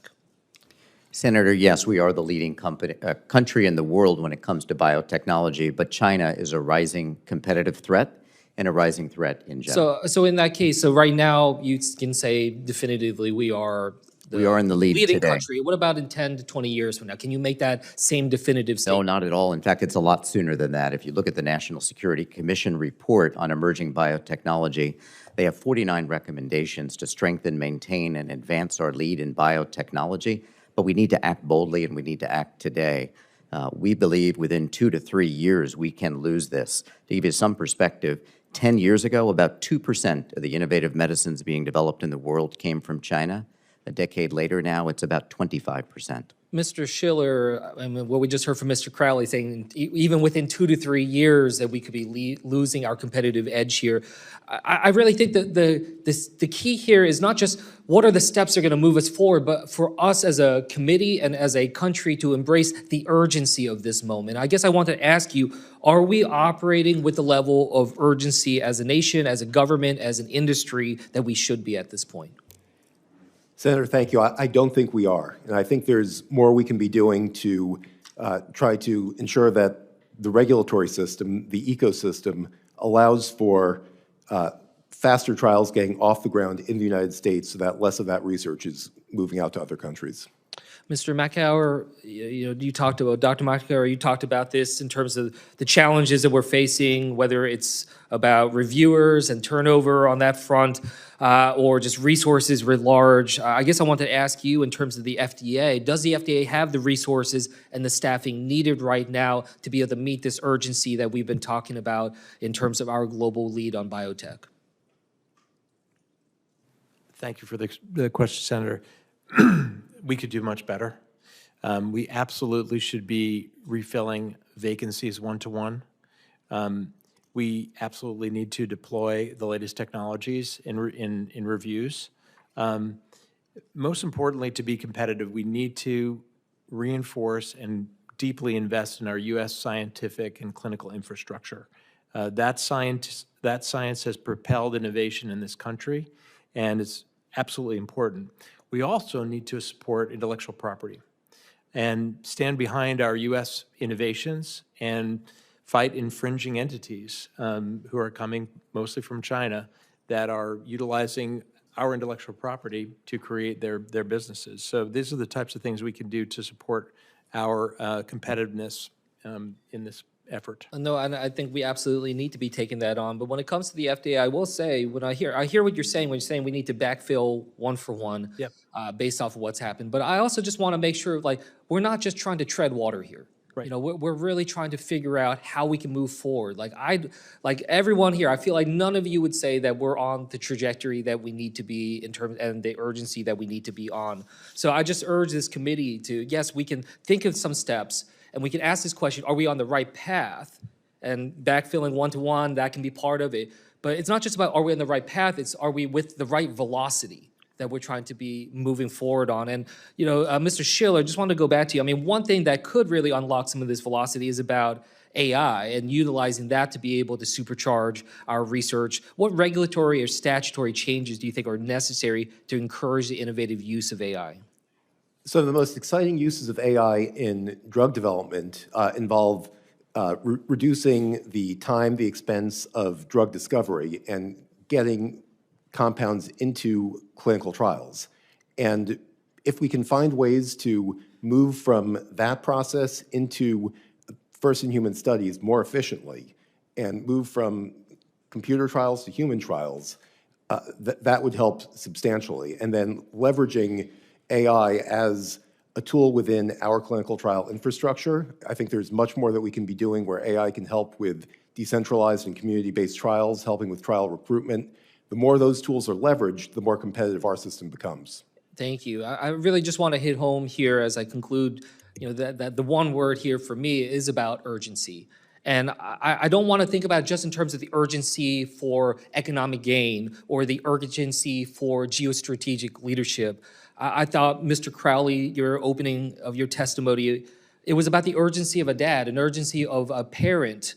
And I hope our nation moves with that same level of urgency and speed that we would as a parent trying to save the lives of our children. And this is really, sometimes it gets lost in this talk about just industries and whatnot. But what this really should be about is about saving lives and the ability for our country to save millions of lives around our country and around the world. And with that, I'll yield back. Mr. President. Senator from New Jersey. Mr. President, I rise today because more than 40 million Americans, including more than 800,000 New Jerseyans, are getting ready to sit down for dinner tonight, wondering if there will be enough food for tomorrow. Roughly 1 in 8 Americans rely on food assistance, and they're left asking if they'll be able to give their kids breakfast in the morning. Those are questions people in my state, in every state in this country, are facing. And it leads me to this question that we should ask ourselves. How did we get here?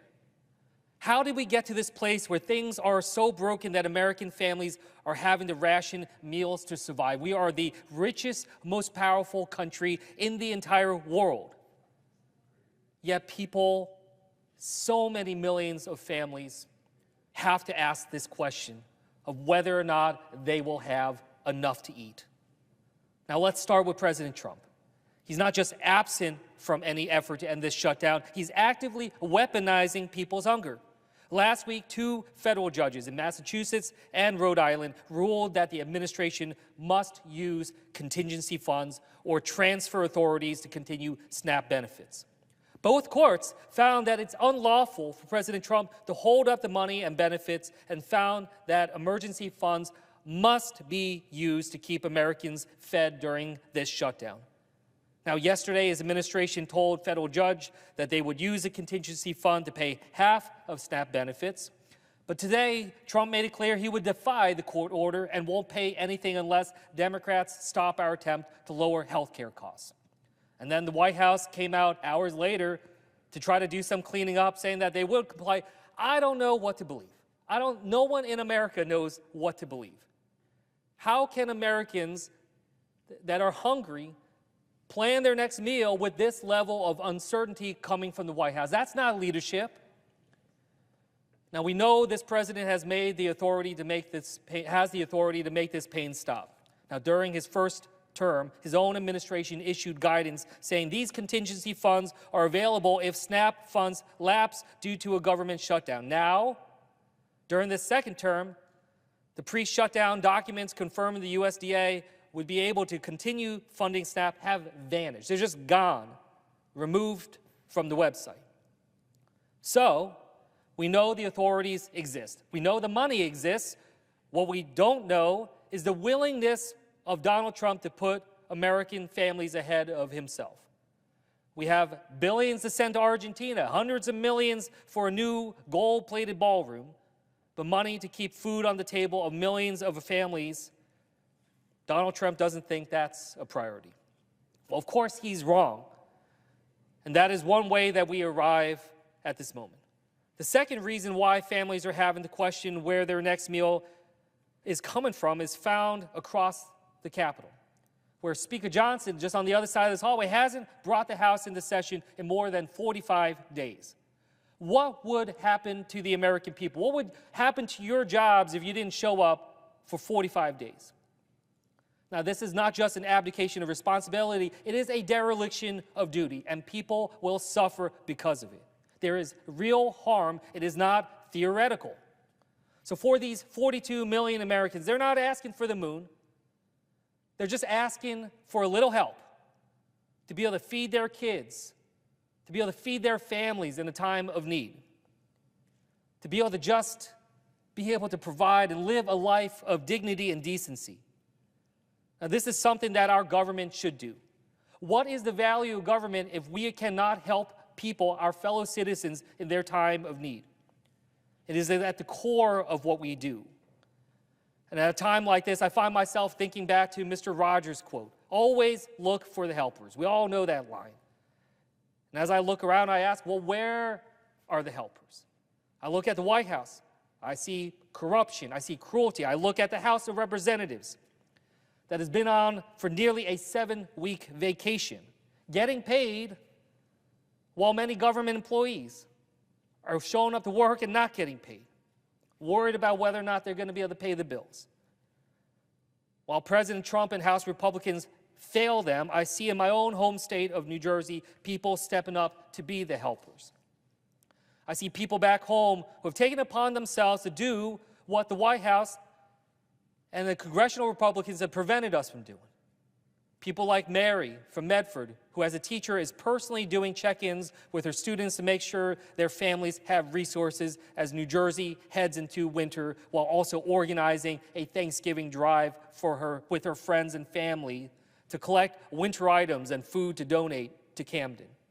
Or Pamela from Rocky Hill, who has taken it upon herself to purchase grocery store gift cards and sending them to AmeriCorps members across New Jersey who would otherwise rely on SNAP for monthly food costs. Or Leslie from Stockton, who is donating to local food banks in her community, who says, quote, I feel very fortunate that I can donate food.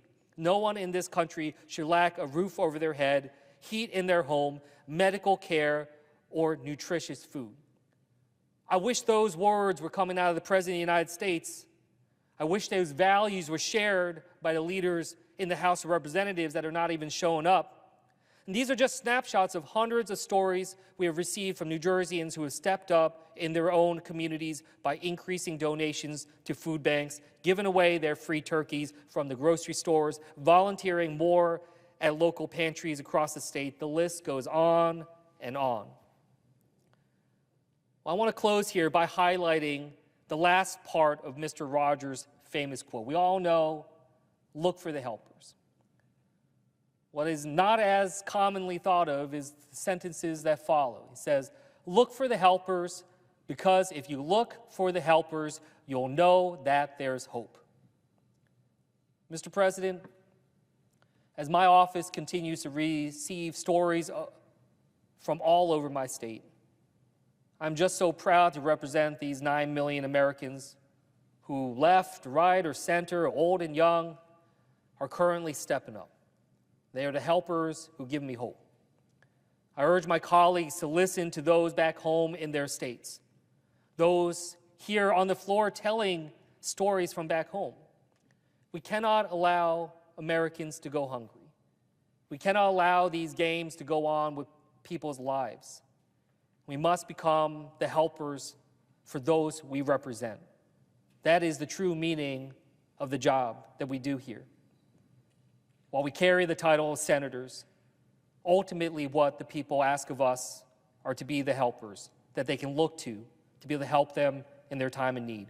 And right now, that means fully funding SNAP so people in this country don't go hungry. And with that, I'll yield back. Senator Kim. Thank you, Chairman. Thank you all for coming here. Mr. Downey, I wanted to start with you. I was struck by something in your testimony. You said, quote, our model works best when there is funding for projects to put our members to work. You go on to say, if we want to attract and train more skilled trade apprentices and strengthen recruitment, history shows the best strategies to fund the projects that create the very jobs they're training to do.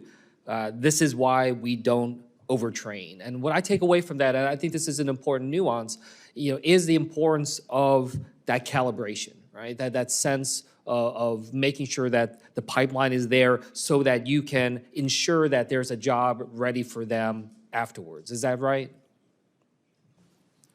Thank you, Senator. Yes, that's correct. The system is designed today to be able to have enough people in the workforce when they're needed.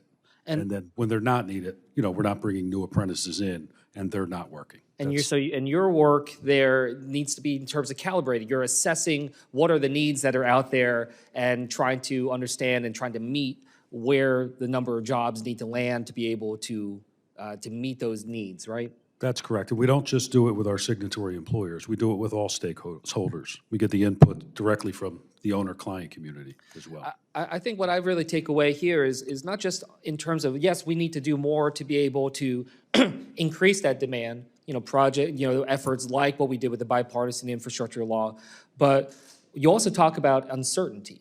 Both you and Mr. Booker have talked about this. And, for instance, I just think about it in terms of my own home state. Right now we have the largest construction project in our region is there, but there's a lot of uncertainty about the Gateway Tunnel project right now because we're just not certain what exactly is happening when the president says he wants to terminate it, when we hear from the Department of Transportation that, things are hopefully going to continue on. We got workers there from both of your unions still working on that on a day-to-day basis. I'm trying to do everything I humanly can to make sure that that's keeping forward. But I'll be honest with you, the uncertainty is deeply frustrating. And I guess I just wanted to ask you, I'll start with you, Mr. Downey, just when you're seeing that kind of uncertainty, when you see this type of just politicization sometimes of our infrastructure, how does that affect your calibration? How does it affect your ability to try to understand what the needs are? Well, I think it really, when we're having the discussion that we want to attract the younger generation into our field or our line of work, when they see that instability, I think it makes them look somewhere else. So it creates not necessarily a roadblock, but some apprehension in when they want to consider what career path to head down. So it's affecting the recruitment, you think, in terms of when people are looking, is this going to be a steady job for me? Is this something that I can count on? That gets a little shaky, is that right? Yes. Mr. Booker, you also talked about that, saying that you currently have 35,000 apprentices embarking, but the future is looking more uncertain. You used the word chaos several times. How does that affect, your mind when you're seeing things like this uncertainty around the Gateway Tunnel project, which again, many of your members are working on? It creates an environment where people don't want to go and join the trades. And when they're not sure, like we do a lot of community organizing, we do a lot of member outreach, go talk to them, go visit them in their neighborhoods and see where they're at. When they're in their community, they talk about a steady job, and many of our people have been working for a long time. But when you turn on the news and the job that you're on, there's everybody's talking that it's going to be terminated, it's going to be canceled, it's going to be held in limbo during these negotiations. The human capital that's being played here should never happen. We should fund a project, we should permit a project, and we should let our members go to work. And when you don't do that, it creates a negative strain against registered apprenticeship and trying to bring in that next generation of workers to build our infrastructure. I had the chance to be able to sit down with some laborers in New Jersey that are working on these projects up north, like the Gateway, and they talked about it in terms of they built a life up there. They built a whole family up there. And with something like the Gateway, we're talking about 13 years worth of work here. That is generational in terms of the amount of support. So, it's not just about the recruitment, right? It's also about the people that are there that are trying to know whether or not they're going to have steady work going forward for the families and the kids that they got in school. And I was on that project about a month ago and met our members. There was father sons working on that project that they handed that down to the next generation to do that. And imagine that stress on your family if you brought your son into this industry, worked on a project you thought you'd be working on for the next 10 years, and now you have to turn on the national news to see it be talking about whether it's terminated or not. Yeah, well, look, I'll just close here and just say, the workers deserve certainty about this. I'm going to continue to fight tooth and nail to get that certainty about Gateway as well as all these other projects around the country. And with that, I'll yield back. Senator Murkowski. Senator Kim. Thank you, Chairman. Mr. Daniels, thank you for your testimony and what you shared in terms of the struggles and the challenges that air traffic controllers and others faced. I had the chance to talk on the phone with some air traffic controllers from New Jersey and during the shutdown, and I'll tell you, they were telling me just, that they felt like they were pawns, is the words that they said. They felt like they were taken for granted. It was really hard hearing just the emotion in their voice. And I'll be honest with you, they were livid at what they were seeing in terms of Capitol Hill. I mean, they were straight up telling me that why do they have to show up to work and not get paid when, frankly, the House of Representatives wasn't even in session for this entirety of the shutdown, and members of Congress are getting paid. And one thing that I kept hearing was this idea of feeling that, you know, members of Congress, the president are getting paid, that we're playing with other people's chips, that we don't feel it ourselves. And this is something that I felt very personally too. I was a career civil servant in the federal government. I worked through shutdowns before without getting paid. And I know what it's like to just feel like those that are on Capitol Hill don't care about what's happening to us. This is just a little political game for them. And that's why, you know, I've always refused to take my salary during shutdowns while I've been up here on the Hill. A small token of symbolism here, but one that I think is important. You said something that stuck out to me, and I appreciated it.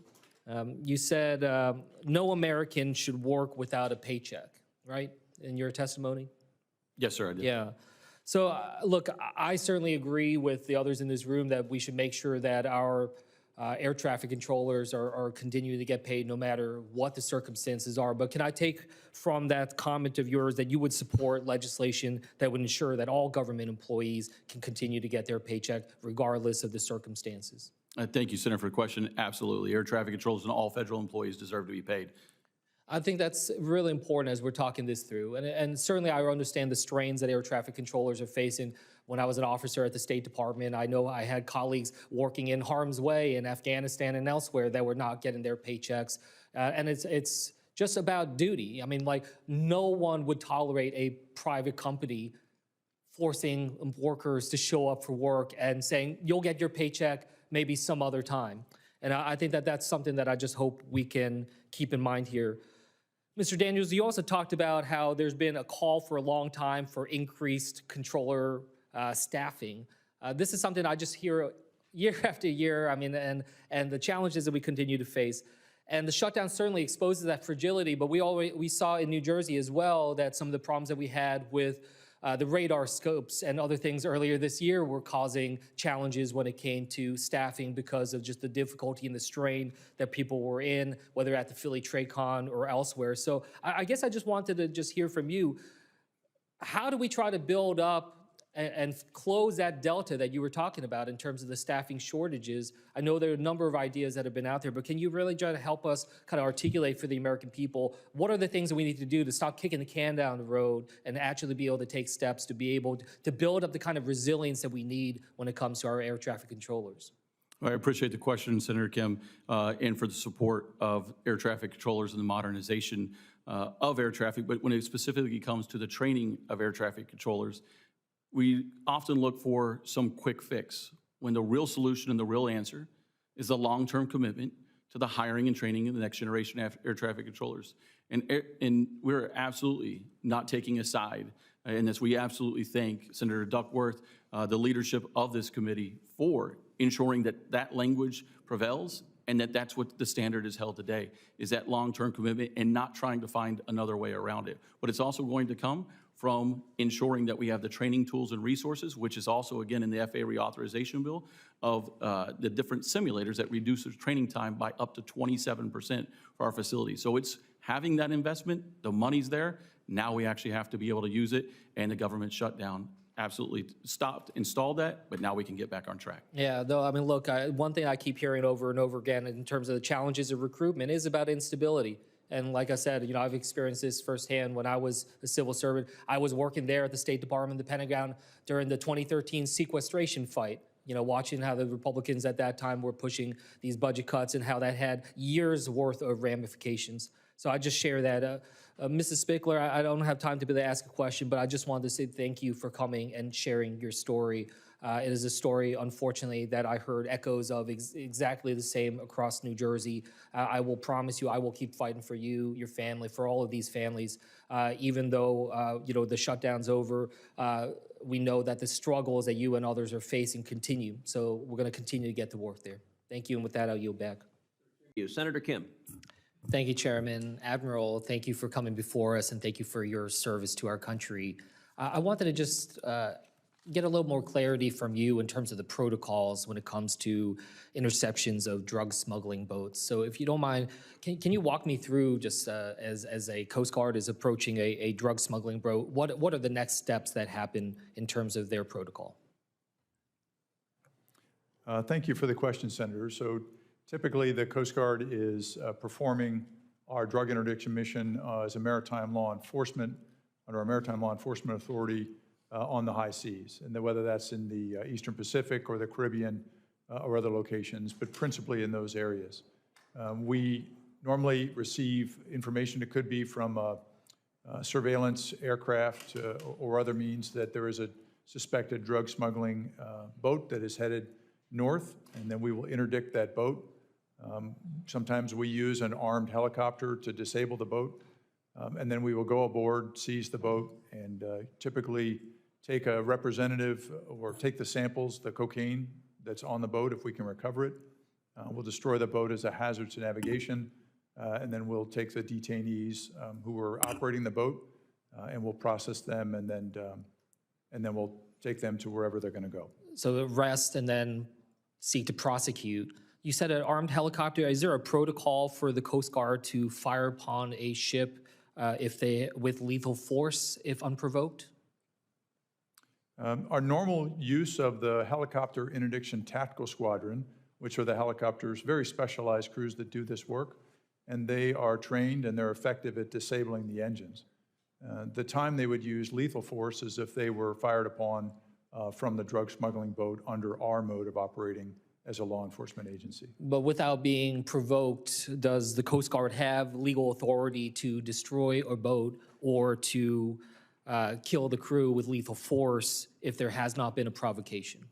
Well, Senator, we're operating out there under our Coast Guard Law Enforcement Authority as a law enforcement agency, a maritime law enforcement agency, and so that's not within our authority as a law enforcement agency during our Coast Guard operations under the Department of Homeland Security's authority.